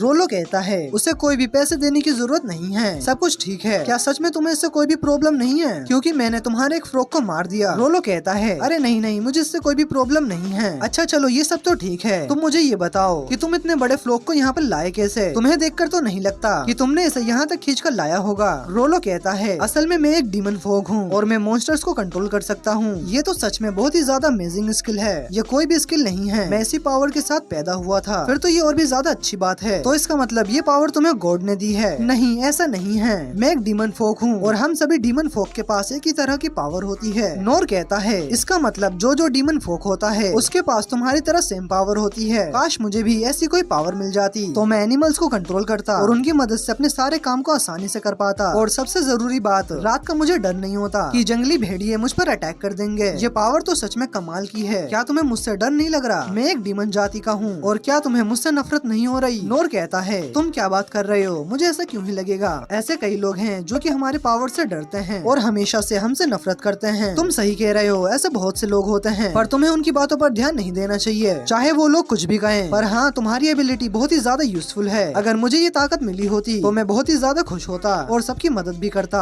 ये सुनकर रोलो रोने लगता है कि किसी ने उसे पहली बार यूजफुल कहा है। क्या सच में मैं लोगों के काम आ सकता हूँ? नोर रोलो के सर पर हाथ रखते हुए कहता है कि तुम बहुत ही स्पेशल हो, तुम चाहो तो सभी लोगों की मदद कर सकते हो। इसके बाद लीन और इनस वहाँ पर आ जाती हैं। लीन कहती है कि मास्टर क्या आप ठीक हैं? हमें आपको अभी हील करना होगा। अरे नहीं, इसकी कोई भी जरूरत नहीं है, मैं बिल्कुल ठीक हूँ और वैसे भी मेरी बॉडी के ऊपर पॉइजन का कोई भी असर नहीं होता। लीन सोचती है कि ये तो इम्पॉसिबल है, उस मॉन्स्टर का पॉइजन तो बहुत ही ज्यादा खतरनाक था और वो पॉइजन इतना ज्यादा खतरनाक था कि मेरे मैजिक से भी हट नहीं रहा था और अगर उसके कांटेक्ट में कोई भी आ जाता तो उसे पक्का कोई भी बचा नहीं पाता। लीन को याद आता है कि एक बार मास्टर सेन ने उसे एक सीक्रेट टेक्निक के बारे में बताया था जिससे वो किसी भी चोट को खुद ही हील कर सकते थे। मास्टर सेन को वो टेक्निक सीखने में 40 साल लग गए थे, पर क्या नोर सेंसे ने इसे इतनी कम एज में सीख लिया? नोर कहता है कि लीन इस बच्चे को चेक करना, ऐसे कहीं चोट तो नहीं लगी? रोलो कहता है कि उसकी कोई भी जरूरत नहीं है, मैं बिल्कुल ठीक हूँ। तब लीन रोलो को देखती है और सोचती है कि इसकी हालत तो ठीक नहीं है और क्या तुम एक डीमन फोक हो? तुमने बिल्कुल सही कहा, तुम सच में बहुत कुछ जानती हो। अगर ये एक डीमन फोक है तो अब हमें इसके साथ क्या करना चाहिए? हमें इसे यहीं पर छोड़ना होगा? नहीं, हमें इसे अपने साथ लेकर जाना चाहिए क्योंकि ये बिल्कुल अकेला है। और ये सुनकर लीन और इनस हैरान हो जाती हैं और लीन सोचती है कि बहुत सारे किंगडम में डीमन फोक को देखते ही मार दिया जाता है। क्या आपको पूरा यकीन है कि आप इसे अपने साथ लेकर जाना चाहते हैं? सेंसे, ये एक डीमन फोक है और ऊपर से एक मॉन्स्टर को अपने साथ लेकर घूम रहा था। नोर कहता है कि तुम बिल्कुल सही कह रही हो, देखो उस मॉन्स्टर की वजह से इस जगह का क्या हाल हो गया और ऊपर से एक डीमन फ्रॉग को सिटी में डिलीवर करने जा रहा था जिसे कि मैंने मार दिया। ये सुनकर लीन शॉक हो जाती है। क्या तुम इतने बड़े मॉन्स्टर को सिटी में ले जा रहे थे? क्या तुम्हें उससे डर नहीं लग रहा था? नोर कहता है कि अच्छा रोलो, तुम मुझे एक बात बताओ, तुम्हें ये काम किसने दिया था? रोलो कहता है कि मुझे नहीं पता, हमें इसके बारे में नहीं बताया जाता। इनस, जो कि इतनी देर से रोलो की बातों को सुन रही थी, वो कहती है कि तुम्हें कुछ भी छुपाने की जरूरत नहीं है, तो इसीलिए जल्दी से सच बताओ। मैं सच कह रहा हूँ और वैसे भी हमें इसी तरह से बड़ा किया जाता है। इनस उसे देखती है और सोचती है जिस तरह से ये लड़का डरा हुआ है उससे लग रहा है कि ये पक्का एक स्लेव है। हमारे किंगडम में गुलामों को रखना बैन है, पर बहुत सारे किंगडम में से नहीं माना जाता। इस लड़के को पक्का इसी काम के लिए जिंदा रखा गया होगा। जिसके बाद लीन पूछती है क्या तुम्हारे पास यहाँ से वापस जाने की कोई जगह है या फिर कोई तुम्हारा घर है? मुझे नहीं पता कि मैं कहाँ से आया हूँ और कहाँ पर हूँ। नोर कहता है कि तब तो हमें इसे अकेला नहीं छोड़ना चाहिए, हमें इसे अपने साथ लेकर जाना चाहिए। लीन को उसके फादर की एक बात याद आती है जो कि उसके फादर हमेशा कहा करते थे कि कभी भी सुनी सुनाई बातों पर भरोसा मत करना जब तक तुम उसे अपनी आंखों से देख नहीं लेती। रोलो को देखने के बाद लीन को उसके अंदर एक डरा हुआ बच्चा नजर आता है, ना कि कोई एक खतरनाक डीमन। अब लीन भी रोलो को अपने साथ लेकर जाने के लिए मान जाती है। लीन इनस से कहती है कि इनस क्या हम रोलो को अपने साथ लेकर जा सकते हैं। इनस मना कर देती है और बताती है कि डीमन फोक को मिथरा किंगडम में बैन किया गया है, तो इसलिए इसे हमारे साथ लेकर जाना बहुत ही ज्यादा खतरनाक हो सकता है। लीन सोचती है मैं जानती हूँ अगर हम इसे मिथरा किंगडम लेकर गए तो वो हमें अपना दुश्मन समझेंगे और हमारे ऊपर अटैक कर देंगे, पर मैं इसे भी यहाँ पर अकेले छोड़कर नहीं जाना चाहती। और ये लोग आपस में बातें कर ही रहे थे कि रोलो के साथ क्या किया जाए, और तभी उनके पीछे एक आदमी आ जाता है। रोलो तुमने डिलीवरी खराब कर दी और अब तक तो तुम्हें मर जाना चाहिए था। नोर कहता है कि वो डिलीवरी मेरे वजह से खराब हुई है और मैं इसके लिए माफी मांगता हूँ। वैसे तुम हो कौन? क्या तुमने ही रोलो को सिटी में फ्रॉग डिलीवर करने के लिए कहा था? वो आदमी बोलता है कि मुझे डिलीवरी से कुछ भी लेना देना नहीं है, मुझे तो इस बच्चे को मारने का मिशन मिला है और इस बंदे का नाम जाडू है। जिसके बाद जाडू अचानक से अपनी जगह से गायब हो जाता है और रोलो के पीछे आकर उसे मारने की कोशिश करता है, पर नोर उसे अपनी स्वॉर्ड की मदद से रोक देता है और इनस लीन को लेकर पीछे हो जाती है और उससे पूछता है कि आखिरकार तुम ऐसा क्यों कर रहे हो? जाडू बोलता है कि मुझे मिशन मिला है जिसे मैं पूरा किए बिना नहीं जा सकता। जिसके बाद जाडू रोलो के ऊपर फिर से अटैक करने की कोशिश करता है, पर नोर उसके अटैक को पैरी कर देता है जिससे जाडू की तलवार टूट जाती है। वहीं लीन सोच रही होती है कि ये दोनों कितनी ज्यादा स्पीड से फाइट कर रहे हैं, मुझे तो कुछ दिख ही नहीं रहा। अब इसके बाद जाडू अपनी दूसरी ब्लेड को निकालता है और नोर के ऊपर अटैक कर देता है। तब नोर जाडू के अटैक को ब्लॉक करने की कोशिश करता है। जाडू बोलता है कि तुम मेरे रास्ते में आ रहे हो, लगता है मुझे सबसे पहले तुम्हें ही रास्ते से हटाना होगा। और इतना बोलते ही वो बहुत ही ज्यादा स्पीड से नोर के ऊपर अटैक कर देता है, जिसे नोर पैरी तो करता है पर वो अटैक इतना ज्यादा पावरफुल होता है जिससे नोर और रोलो दोनों पीछे की ओर उड़ जाते हैं। नोर सोचता है कि ये कितना अजीब है, उस छोटे से ब्लेड के अंदर इतनी ज्यादा पावर कैसे हो सकती है। इस ब्लेड का अटैक तो उस फ्रॉग मॉन्स्टर के अटैक से भी ज्यादा पावरफुल है। और हम देखते हैं कि उस अटैक के बाद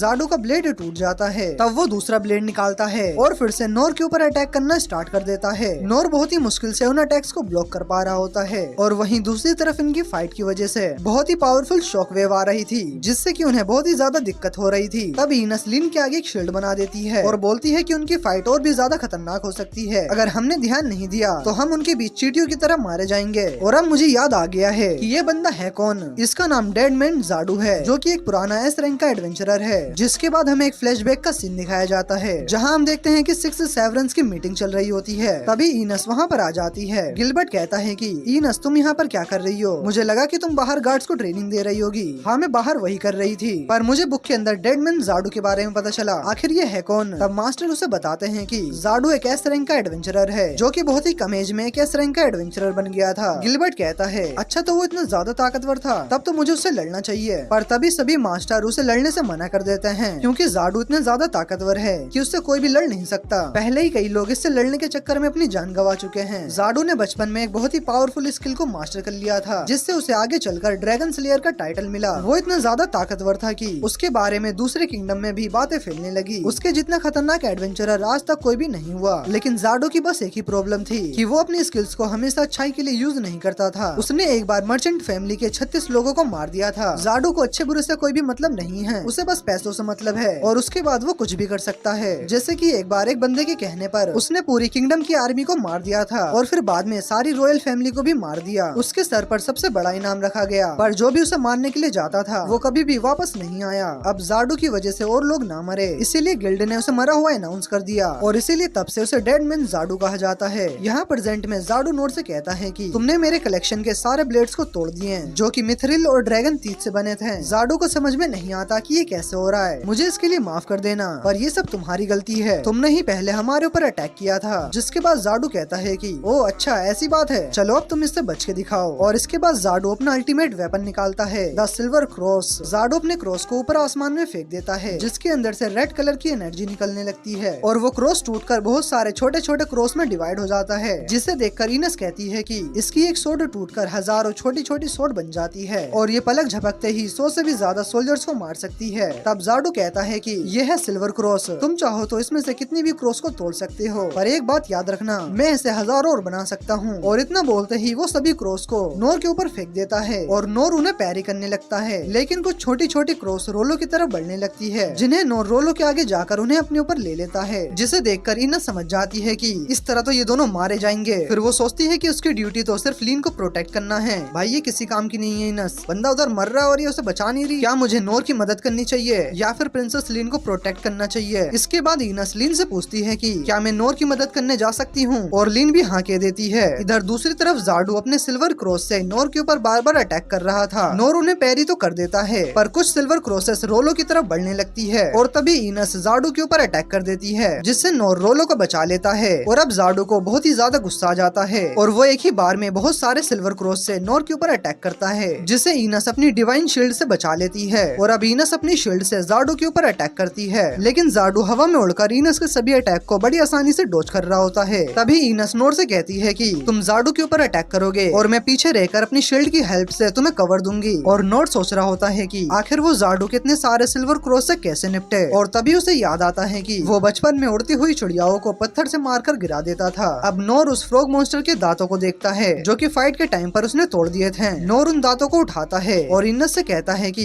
इनस मेरे कहने पर सामने की शील्ड को हटा देना। जिसके बाद नोर अपने फिजिकल एनहेंसमेंट से उन दांतों को छोटे छोटे टुकड़ों में तोड़ देता है और उन्हें सिल्वर क्रॉस की तरफ फेंकने लगता है, जिससे वो सिल्वर क्रॉस डिस्ट्रॉय होने लगते हैं। अब नोर बार बार ऐसा ही कर रहा होता है और वो उन सिल्वर क्रॉस को डिस्ट्रॉय कर रहा होता है, पर तभी जाडू चुपके से इनस के ऊपर अटैक कर देता है। पर इनस को इससे पहले कि कुछ भी होता, नोर वहाँ पर आकर उसके अटैक को पैरी कर देता है, जिससे जाडू का ये ब्लेड भी टूट जाता है। जाडू को समझ में नहीं आ रहा था नोर ने अटैक को ब्लॉक कैसे किया, और साथ में मेरे ब्लेड्स एडिमेंटियम के बने हुए हैं, तो फिर आखिर ये इन्हें कैसे तोड़ पा रहा है। नोर फिर से जाडू से माफी मांगता है, मुझे माफ कर देना, पर तुम ही मेरे ऊपर अटैक कर रहे हो तो मैं तुम्हारी ब्लेड्स को तो तोड़ूंगा ही। अब जाडू को और भी ज्यादा गुस्सा आ जाता है और वो फिर से नोर के ऊपर अटैक करता है, पर इस बार वो समझ जाता है कि नोर और उसकी तलवार में कुछ तो गड़बड़ है। इसलिए जाडू कहता है कि अब मैं तुमसे नहीं लड़ूंगा क्योंकि मेरे सारे ब्लेड से टूट चुके हैं, तो इसलिए मैं आज जा रहा हूँ। और मैंने सुना है कि रॉयल कैपिटल में कोई सेलिब्रेशन चल रहा है, पर अब मैं वहाँ पर भी नहीं जा पाऊंगा। तभी इनस कहती है कि तुम ये क्या बोल रही हो, तुम्हारा मतलब क्या है, साफ साफ बताओ। पर जाडू कुछ भी नहीं बोलता और वहाँ से जाने लगता है। वो जाते हुए नोर से कहता है कि तुम बहुत ही ज्यादा अजीब हो और बच्चे तुम बहुत ही ज्यादा लकी हो कि आज ये तुम्हारे साथ है, नहीं तो अभी तक मैं तुम्हें मारकर बहुत सारे पैसे कमा चुका होता। और जाडू जाते जाते रोलो को एक और बार मारने की कोशिश करता है, पर इस बार भी नोर उसे रोक लेता है। अब जाडू भी समझ जाता है कि वो नोर के होते हुए कुछ भी नहीं कर सकता, इसीलिए वो अपनी स्किल का यूज करके वहाँ से गायब हो जाता है। और तभी लीन सबसे पूछती है कि आखिरकार रॉयल कैपिटल में क्या हो रहा है। नोर कहता है कि क्यों ना हम रॉयल कैपिटल ही जाकर देख लें कि वहाँ पर हो क्या रहा है। वैसे भी हम रोलो को मिथरा किंगडम नहीं ले जा सकते हैं, पर रॉयल कैपिटल तो लेकर जा ही सकते हैं। तब रोलो रॉयल कैपिटल का नाम सुनकर डर जाता है और कहता है कि क्या तुम लोग रॉयल कैपिटल से आए हो? नोर बोलता है कि हाँ हम वहीं से आए हैं, पर तुम इतना ज्यादा डर क्यों रहे हो? रोलो बताता है कि तुम लोगों को वहाँ पर वापस नहीं जाना चाहिए क्योंकि वहाँ पर सबसे बड़ा ड्रैगन भेजा गया है। वो ड्रैगन इतना ज्यादा खतरनाक है कि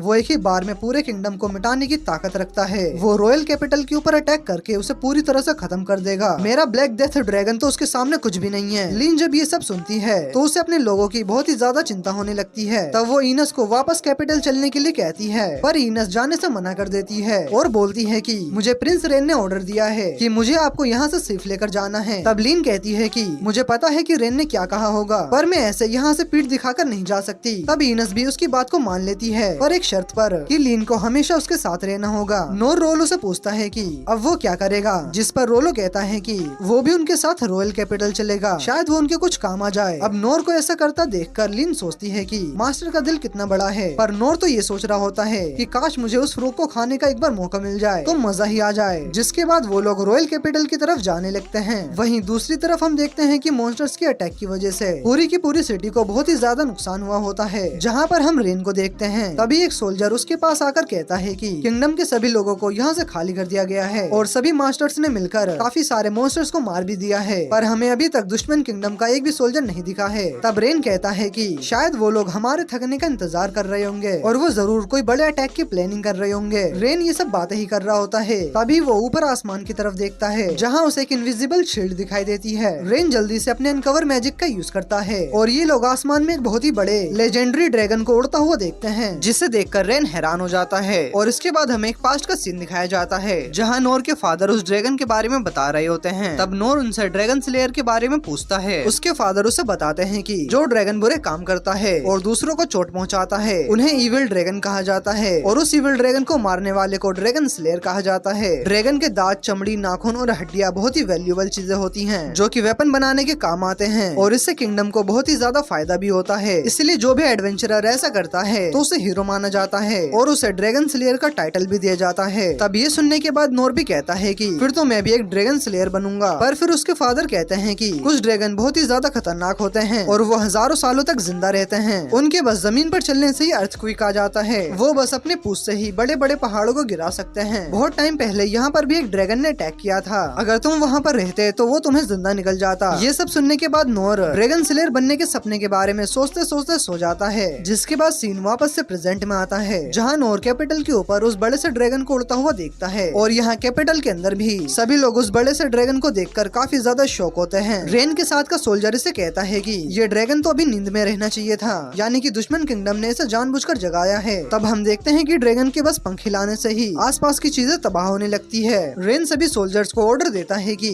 जल्दी से लोगों को यहाँ से बाहर निकालो। वहीं दूसरी तरफ गिलबर्ट किंग के पास आता है जो मैजेस्ट्री आपको यहाँ से निकलना चाहिए, हम इस ड्रैगन से अकेले नहीं लड़ सकते। किंग कहते हैं कि तुम्हारी ड्यूटी है लोगों को प्रोटेक्ट करना, तो इसलिए सबसे पहले सबको यहाँ से बाहर निकालने में मदद करो और मैं जाके अपनी ड्यूटी करता हूँ। लीन और सभी लोग दूर से ही उस ड्रैगन को देख रहे होते हैं। लीन को अपने भाई और फादर की चिंता हो रही थी। उसे पता है कि उसके फादर कैपिटल छोड़कर नहीं भागेंगे और उस ड्रैगन से लड़ते हुए मारे जाएंगे। तब हम नोर को देखते हैं जिसने की पहली बार एक रियल ड्रैगन को देखा था। वो बोलता है कि मैं इस बड़े ड्रैगन को बड़े आराम से हैंडल कर लूंगा, पर उसके लिए जल्दी से मुझे वहाँ पर पहुँचना होगा। जिसके बाद नोर लीन को फिर से उस दिन की तरह विंड ब्लास्ट करने के लिए कहता है जैसा कि उन्होंने गोब्लिन हंट के टाइम पर किया था। लीन को नोर के ऊपर भरोसा था। इधर किंग को यकीन नहीं हो रहा था कि उसका पड़ोसी किंगडम डंजन के खजाने के लिए इतना ज्यादा नीचे गिर जाएगा। अब किंग अपने महल के छत पर जाते हैं और कैपिटल के लोगों से माफी मांगते हैं कि वो उनकी मदद नहीं कर पाएंगे। जिसके बाद ड्रैगन भी वहाँ पर आ जाता है और किंग सोचते हैं कि मैं इसे मार तो नहीं सकता, पर इसकी एक आंख फोड़कर इसे अंधा तो कर ही सकता हूँ।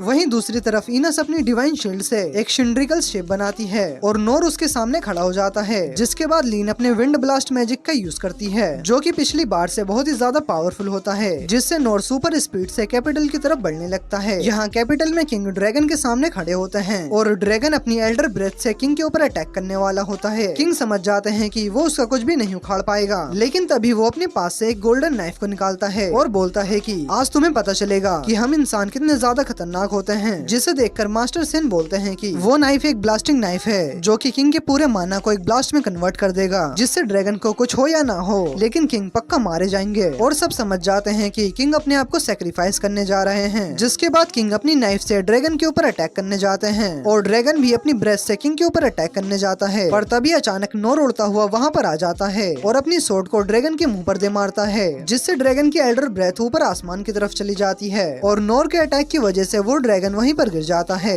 जिसके बाद हमें पता चलता है कि इस ड्रैगन के अंदर हम ह्यूमंस की तरह सोचने समझने की एबिलिटी है और वो सोचता है कि मैं यहाँ पर नीचे क्यों पड़ा हुआ हूँ। फिर वो नोर को देखकर सोचता है कि क्या इस छोटे से आदमी ने ये किया है, इसकी इतनी हिम्मत मैं इसे नहीं छोड़ूंगा और वो उसे मारने का सोच लेता है। जिसके बाद वो ड्रैगन अपनी पूंछ का यूज करके सारी चीजों को डिस्ट्रॉय करने लगता है और नोर के ऊपर अटैक करता है, पर नोर उसकी पूंछ को बहुत ही आसानी से पैरी कर देता है और वो ड्रैगन फिर से नीचे गिर जाता है। जिसके बाद हमें एक फ्लैशबैक दिखाया जाता है कि जब लीन ने नोर के ऊपर अपनी पावर को यूज किया था तब वो काफी स्पीड से कैपिटल की तरफ बढ़ने लगा था। वो बड़ी मुश्किल से अपने आप को संभाल पा रहा था और जब उसके सामने कैपिटल की बड़ी दीवार आती है तब वो अपनी बॉडी एनहेंसमेंट स्किल का यूज करता है और उसके ऊपर जंप लगा देता है, लेकिन फिर भी वो खुद को रोक नहीं पा रहा था और वो सीधे जाकर ड्रैगन से भिड़ जाता है और इस तरह से नोर इतनी जल्दी यहाँ पर पहुँच पाता है। यहाँ दूसरी तरफ लीन और इनस भी कैपिटल के अंदर आ गए होते हैं और इनस कहती है कि जब तक नोर ड्रैगन को संभाल रहा है तब तक हमें किंग को यहाँ से निकाल लेना चाहिए। लेकिन तभी अचानक से कोई चीज उनके ऊपर अटैक करती है। इनस अपनी डिवाइन शील्ड का यूज करके सभी को बचा लेती है और वो देखते हैं कि अटैक गोब्लिन एम्परर्स ने किया है। ये देखकर वो सभी डर जाते हैं और यहाँ पर बहुत सारे गोब्लिन एम्परर्स थे। लिन सोचती है कि हमें डरना नहीं चाहिए, अगर हमारी जगह नोर सेंसे होते हैं तो वो क्या करते हैं, और ये सोचकर लिन इनस को हिम्मत देती है और कहती है कि डरो मत इनस, ये बस कुछ गोब्लिन्स हैं, हम इन्हें आराम से हैंडल कर लेंगे। इनस भी नोर की तरफ देखती है और सोचती है हाँ लिन बिल्कुल सही कह रही है, अगर नोर उस ड्रैगन से लड़ सकता है तो उसके सामने गोब्लिन्स कुछ भी नहीं है। जिसके बाद गोब्लिन्स इनकी तरफ बढ़ने लगते हैं। लिन अपने आइस पावर से उनके ऊपर अटैक करती है लेकिन इनको इससे कुछ भी नहीं होता और वो सीधे इनस के शील्ड के ऊपर अटैक करने आते हैं। पर तभी रोलो अपने माइंड कंट्रोल पावर से उन्हें रोक देता है और फिर लिन उन्हें जल्दी से अपने आइस मैजिक से फ्रीज कर देती है। जिसके बाद इनस अपनी डिवाइन सोर्ड को बाहर निकालती है और इनस एक ही अटैक में उन सभी गोब्लिन्स के सर को काट देती है। इसे देखकर लिन भी शॉक हो जाती है क्योंकि लिन ने पहली बार इनस को सोर्ड चलाते हुए देखा है और लिन इनस की तारीफ करती है। जिसके जिसके बाद वो लोग किंग की तरफ बढ़ने लगते हैं। यहाँ ड्रैगन नोर के ऊपर लगातार पंजों और पूंछों से अटैक कर रहा होता है, लेकिन नोर उसके सभी हमलों को बड़ी आसानी से पैरी कर रहा होता है। अब ड्रैगन को भी बहुत ही ज्यादा गुस्सा आने लगता है और सोचता है कि आखिर ये कैसे हो सकता है, एक मामूली सा इंसान मेरी बराबरी कैसे कर सकता है, अब इसे दिखाना ही होगा कि मैं क्या चीज हूँ। जिसके बाद वो ड्रैगन थोड़ा सा पीछे जाता है और हवा में उड़ के अपने सबसे खतरनाक अटैक की तैयारी करने लगता है और सोचता है कि इस अटैक को पक्का ये इंसान सरवाइव नहीं कर पाएगा। ड्रैगन के इस खतरनाक अटैक को देखकर बाकी सभी को लगने लगता है कि अब नोर नहीं बच पाएगा, लेकिन नोर थोड़ा सा भी पीछे नहीं हटता और उसके अटैक को भी पैरी कर देता है और ड्रैगन के इस खतरनाक अटैक को भी पैरी कर देता है और इसकी वजह से वहाँ पर एक बहुत ही बड़ा ब्लास्ट होता है। नोर को ऐसा करते हुए देख के ड्रैगन के साथ साथ सभी लोग हैरान हो जाते हैं कि कोई इंसान ऐसा कैसे कर सकता है। अब ड्रैगन भी समझ जाता है कि ये कोई मामूली इंसान नहीं है, इसे हराना बहुत ही मुश्किल होगा। जिसके बाद वो फिर से नोर के ऊपर अटैक करने जाता है और इस बार नोर अपनी सोर्ड की मदद से उस ड्रैगन की एक दांत को तोड़ देता है, जिसकी वजह से वो ड्रैगन उसके सामने वहीं पर गिर जाता है और उसकी आंखें जो गुस्से की वजह से रेड हुई थी वो भी अब नॉर्मल हो जाती है। लीन जब ये देखती है तो उसे लगता है कि शायद अब ड्रैगन शांत हो चुका है, पर रोलो उससे कहता है कि ऐसा नहीं है। ड्रैगन ने नोर के ऊपर अपने सभी अटैक्स को यूज कर लिया है, लेकिन उसे कुछ भी नहीं हुआ, इसलिए ड्रैगन ने अपनी हार मान ली है और इसी वजह से वो ऐसा कर रहा है। रेन, गिलबर्ट और बाकी सभी लोग किंगडम से काफी दूर थे और वो लोग वहीं से सब कुछ देख रहे थे। नोर अब ड्रैगन के टूटे हुए दांत को देखता है और उसे अपने फादर की ड्रैगन स्लेयर वाली बात याद आती है, पर वो कहता है कि मैं कभी भी एक ड्रैगन स्लेयर नहीं बन पाऊंगा क्योंकि मैं इसे नहीं मारूंगा। और ऐसा बोलते ही नोर ड्रैगन के सामने वहीं पर बैठ जाता है और इसके बाद ये तीनों नोर के पास आते हैं। मास्टर, क्या आप ठीक हैं? आपको कहीं चोट तो नहीं आई? अरे तुम चिंता मत करो, मैं बिल्कुल ठीक हूँ। और रोलो, तुमने इस ड्रैगन को शांत किया है ना, तो फिर इसलिए मेरी जान बचाने के लिए थैंक्स। रोलो कहता है कि अरे नहीं, मैंने ऐसा कुछ भी नहीं करा। और वो सोचता है कि आखिरकार ये ड्रैगन अपने आप शांत कैसे हो गया, मुझे तो लगा था कि तुमने करा है रोलो। अरे नहीं, मैंने ऐसा कुछ नहीं किया। और तब नोर को रोलो की एक बात याद आती है कि लोग उसकी पावर से डरते हैं। नोर सोचता है कि रोलो पक्का इस बात से डर रहा होगा कि अगर लोगों को ये पता चलेगा कि उसने कितने खतरनाक ड्रैगन को शांत किया है तो लोग उससे डरने लगेंगे। चलो ठीक है रोलो, मैं तुम्हारी बात को मान लेता हूँ। और क्या तुम मेरे लिए काम कर सकते हो? तुम इस ड्रैगन से कहो कि वहाँ चला जाए जहाँ से आया था। लेकिन इनेस कहती है कि हम ऐसा नहीं कर सकते हैं। मुझे पता है कि इसे यहीं पर मारना सबसे अच्छा होगा, पर फिर भी मैं इसे मारना नहीं चाहता। मैं जानता हूँ कि मैं थोड़ा बहुत सेल्फिश हो रहा हूँ, पर क्या हम कुछ कर नहीं सकते हैं? लिन कहती है कि ठीक है, अगर आप यही चाहते हो तो यही होगा। और क्या रोलो, तुम इस ड्रैगन को वापस भेज सकते हो? रोलो कहता है कि मुझे नहीं पता, क्योंकि इतने बड़े मॉन्स्टर को कंट्रोल करना सच में काफी मुश्किल है, पर मैं कम से कम इससे पूछ तो सकता हूँ। और तब नोर रोलो के कान में कहता है कि तुम चिंता मत करो, लिन और इनस तुमसे नहीं डरेंगी। और इसके बाद रोलो ड्रैगन के पास चला जाता है और अपने मैजिक का यूज करके उससे बात करने लगता है। रोलो बताता है कि अपने मास्टर की सारी बातों को मानने के लिए तैयार है और ये अपने मास्टर के लिए कुछ भी कर सकता है। और ये सुनकर नोर थोड़ा बहुत शौक हो जाता है। रोलो, तुम इतनी जल्दी इस ड्रैगन के मास्टर बन गए, चलो बहुत बढ़िया। अब तुम इससे कहो कि शांति से अपने घर वापस चला जाए। और हाँ, इससे ये भी कहना कि आज के बाद ये कभी भी ह्यूमंस के ऊपर अटैक न करे। और इसके बाद रोलो उस ड्रैगन से ये सारी बातें कह देता है और दरअसल वो यहाँ पर नोर को अपना मास्टर मान रहा होता है और वो उसकी बातों को मानकर ये ड्रैगन यहाँ से जाने लगता है। लेकिन तभी अचानक एक लेजर कहीं से आकर उस ड्रैगन के ऊपर हिट होता है और वो ड्रैगन काफी ज्यादा इंजर्ड होकर नीचे गिर जाता है। और ये देखकर तो ये सभी के सभी शॉक हो जाते हैं और ये काम मैजिक एम्पायर के किंग डेरिदस ने करा होता है। और दरअसल ये सारा प्लान इसी का था, इसी ने इस ड्रैगन को रॉयल कैपिटल के ऊपर अटैक करने के लिए भेजा था। और क्योंकि इस ड्रैगन ने रॉयल कैपिटल को डिस्ट्रॉय नहीं कर पाया तो इसलिए डेरिदस ने इसे मार दिया और अब वो अपनी पूरी आर्मी के साथ रॉयल कैपिटल के ऊपर अटैक करने वाला है। और इसके बाद वो अपने सोल्जर को एक ऑर्डर देता है, जल्दी से उसे शुरू करो। और इसके बाद वो सोल्जर अपने मैजिक की मदद से वहाँ पर काफी सारे सोल्जर्स को समन करने लगता है, जिनके पास कई सारे वेपन्स होते हैं और उनके पास 3 काफी बड़े बड़े लेजर कैनन भी होते हैं। और इसके बाद हम एक फ्लैशबैक का सीन देखते हैं जहाँ पर किंग डेरिदस रॉयल कैपिटल के ऊपर अटैक करने की तैयारी कर रहा होता है। और तब एक बंदा कहता है कि जब उस ड्रैगन के अटैक से वो पूरा रॉयल कैपिटल डिस्ट्रॉय हो जाएगा और तब हम अपने नॉर्मल सोल्जर्स को मैजिक सोर्ड और मैजिकल शील्ड के साथ भेजेंगे और इलाइट सोल्जर्स को मैजिक आर्मर और मैजिक कैनन्स के साथ वहाँ पर भेजेंगे। साथ ही हम 3 मोबाइल मैजिकल बुलबॉक्स सेजेस को भी रवाना करेंगे, जिसके साथ होंगे 4 और अल्ट्रा हाई आउटपुट माना बीम्स कैनन। ये सब सुनकर डेरिदस काफी ज्यादा खुश हो जाता है, हम इनकी मदद से रॉयल कैपिटल को पूरी तरह से बर्बाद कर देंगे। और तभी डेरिदस का कमांडर यहाँ पर आकर उससे कहता है कि यो मैजेस्टी, मुझे लगता है कि हमें रॉयल कैपिटल के ऊपर अटैक नहीं करना चाहिए। रॉयल कैपिटल के ऊपर अटैक करके हमें कुछ भी हासिल नहीं होने वाला और मैं चाहता हूँ कि आप इसे रोक दो। और ये सुनकर डेरिदस को काफी गुस्सा आ जाता है और वो उसके मुंह के ऊपर लात मारते हुए कहता है कि तुम अपना मुंह बंद रखो, मैं इस पूरी दुनिया के ऊपर राज करना चाहता हूँ, कोई भी किंगडम मेरे सामने टिक नहीं सकता। मैं पूरी दुनिया को ऐसा दिखाऊंगा कि किले किंगडम ने डंजन ऑफ द लॉस्ट के ट्रेजर को हड़पने के लिए अपने ही लोगों के ऊपर जुल्म किए और मेरे किंगडम ने वहाँ के लोगों को उनके लालची राजा से बचा लिया और इसके बाद सभी लोग सिर्फ मेरी तारीफ ही करेंगे। और यहाँ ये चारों उस ड्रैगन को ढूंढते हुए उसके पास पहुँच जाते हैं। नोर पूछता है कि क्या वो ड्रैगन जिंदा है? रोलो कहता है कि मुझे नहीं पता, मुझे उसके नजदीक जाकर देखना होगा। और तभी लीन और बाकी सभी की नजर मैजिक एम्पायर की पूरी आर्मी के ऊपर जाती जाती है। डेरिडस एक सोल्जर को उनके ऊपर अटैक करने का ऑर्डर देता है और तभी एक सोल्जर उसे बताता है कि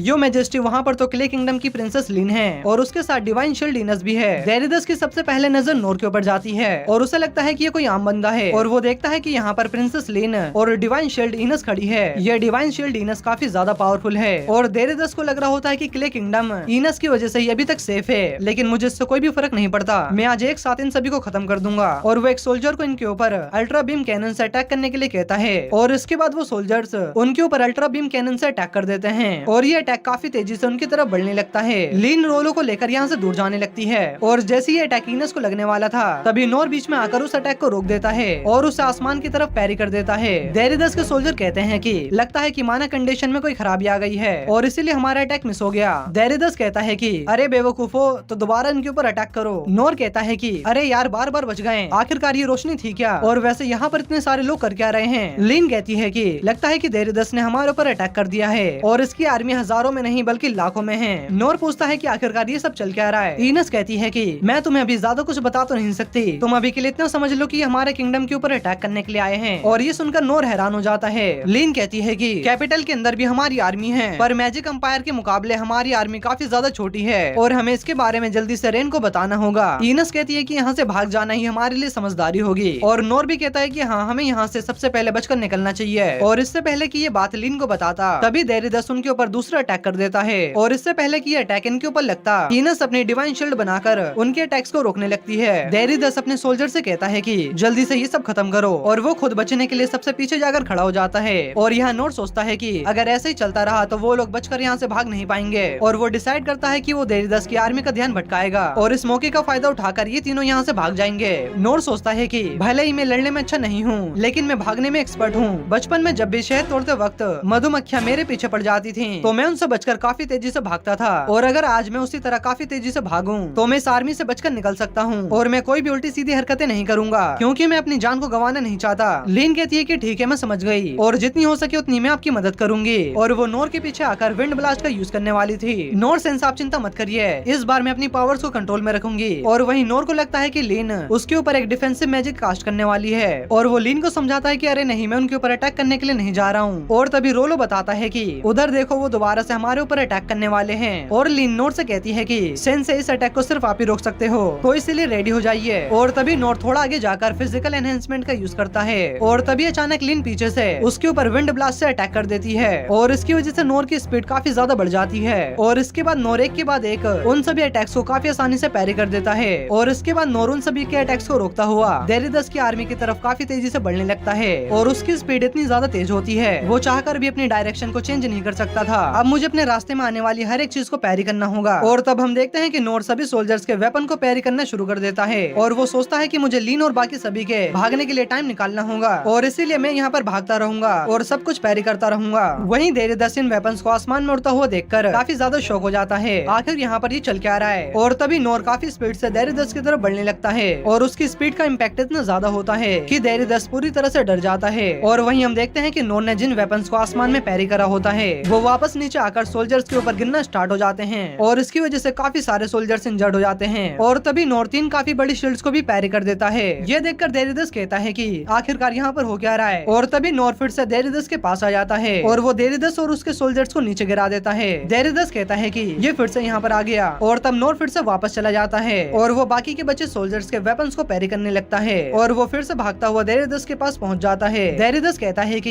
ये तो वही आदमी है जो कि प्रिंसेस के साथ खड़ा था, आखिरकार ये इतनी जल्दी यहाँ पर कैसे आ सकता है और आखिरकार ये मेरी तरफ से घूर कर क्यों देख रहा है, क्या इसे ये पता है कि मैं किंग हूँ? अगर ऐसी बात है तो ये पक्का मुझे यहाँ पर मारने के लिए आया है। और नोर धीरे धीरे उसकी तरफ बढ़ने लगता है। वहीं पर रुक जाओ प्लीज, मुझे मत मारो, एक सेकंड, मेरे पास तो काइजर आर्मर और काइजर सोर्ड है तो इसलिए मैं इसका सामना कर सकता हूँ। और डेरिडस नोर से फाइट करने के लिए अपनी सोर्ड को निकाल लेता है लेकिन नोर उसे इग्नोर करके काफी स्पीड से वहाँ से चला जाता है और वो डेरिडस के सभी लेजर बीम कैनन्स को भी पैरी कर देता है। डेरिडस कहता है कि आखिर क्यों मेरी इतनी कमाल की टेक्नोलॉजी से बर्बाद हो गई। मैं यहाँ पर 10,000 सोल्जर्स को लाया था जिनके पास काफी ताकतवर वेपन्स थे और अब उनका भी बुरा हाल हो चुका है और जो शील्ड मुझे उस ड्रैगन के ब्रेथ अटैक से बचा सकती थी उनका भी इतना बुरा हाल क्यों हो गया। आखिरकार ये सब कुछ हो कैसे रहा है, आखिरकार ये है कौन और तुम मुझे मार क्यों नहीं देते? रुको जरा, तुम्हारे हाथ में जो सोर्ड है वो किंग क्ले की सोर्ड है, आखिरकार ये सोर्ड तुम्हारे पास कैसे आई? ये सोर्ड एक अननोन मटेरियल से बना है इसीलिए कोई भी आम इंसान इसे आसानी से उठा नहीं सकता और यहाँ तक कि किंग क्ले ये भी इस सोर्ड को दोनों हाथों से यूज करता है, लेकिन आखिरकार ये बंदा इस सोर्ड को एक हाथ से कैसे उठा सकता है और आखिरकार ये मुझे ऐसे देखकर क्यों हंस रहा है। इसने अकेले ही मेरी पूरी आर्मी को हरा दिया और इस टाइम मैं इसलिए जिंदा हूँ क्योंकि ये मेरी इंसल्ट करना चाहता है। और तभी हम देखते हैं कि देवदत्त अपने ही पैंट में सूसू कर देता है और वो डर के मारे यहाँ से भाग जाता है। और इसके बाद हमें नोर का पॉइंट ऑफ व्यू दिखाया जाता है और हम देखते हैं कि नोरलिन के विंड ब्लास्ट की वजह से सभी चीजों को पैरी करता हुआ देवदत्त के पास पहुंच जाता है और वो देवदत्त को देखकर सोचता है कि आखिरकार ये बूढ़ा आदमी कौन है। इसके और इसके घोड़े का आर्मर काफी ज्यादा चमक रहा है और आखिरकार इतना चमकने वाला बंदा यहाँ पर क्या कर रहा है। पर इसे देखकर लग रहा है कि एक मामूली सा बूढ़ा आदमी है और फिलहाल के लिए मुझे भी दूसरी चीजों के ऊपर ध्यान देना चाहिए। ये जो वेपन्स हवा में उड़ रहे हैं, मुझे उन सभी वेपन्स को हवा में ही रखना होगा क्योंकि अगर सोल्जर्स ने दोबारा से अपने वेपन्स को पकड़ लिया तो ये लोग मुझे नहीं छोड़ने वाले। मुझे हर एक वेपन को पैरी करना होगा और मुझे नहीं पता कि आखिरकार ये बड़ी बड़ी चीजें हैं क्या, पर मैं इन्हें भी पैरी कर दूंगा। और तब नोरुन सभी को पैरी करके फिर से देवदत्त के पास पहुंच जाता है और वो सोचता है कि आखिरकार ये बूढ़ा आदमी यहाँ पर क्या कर रहा है। पर फिलहाल के लिए मैं फिर से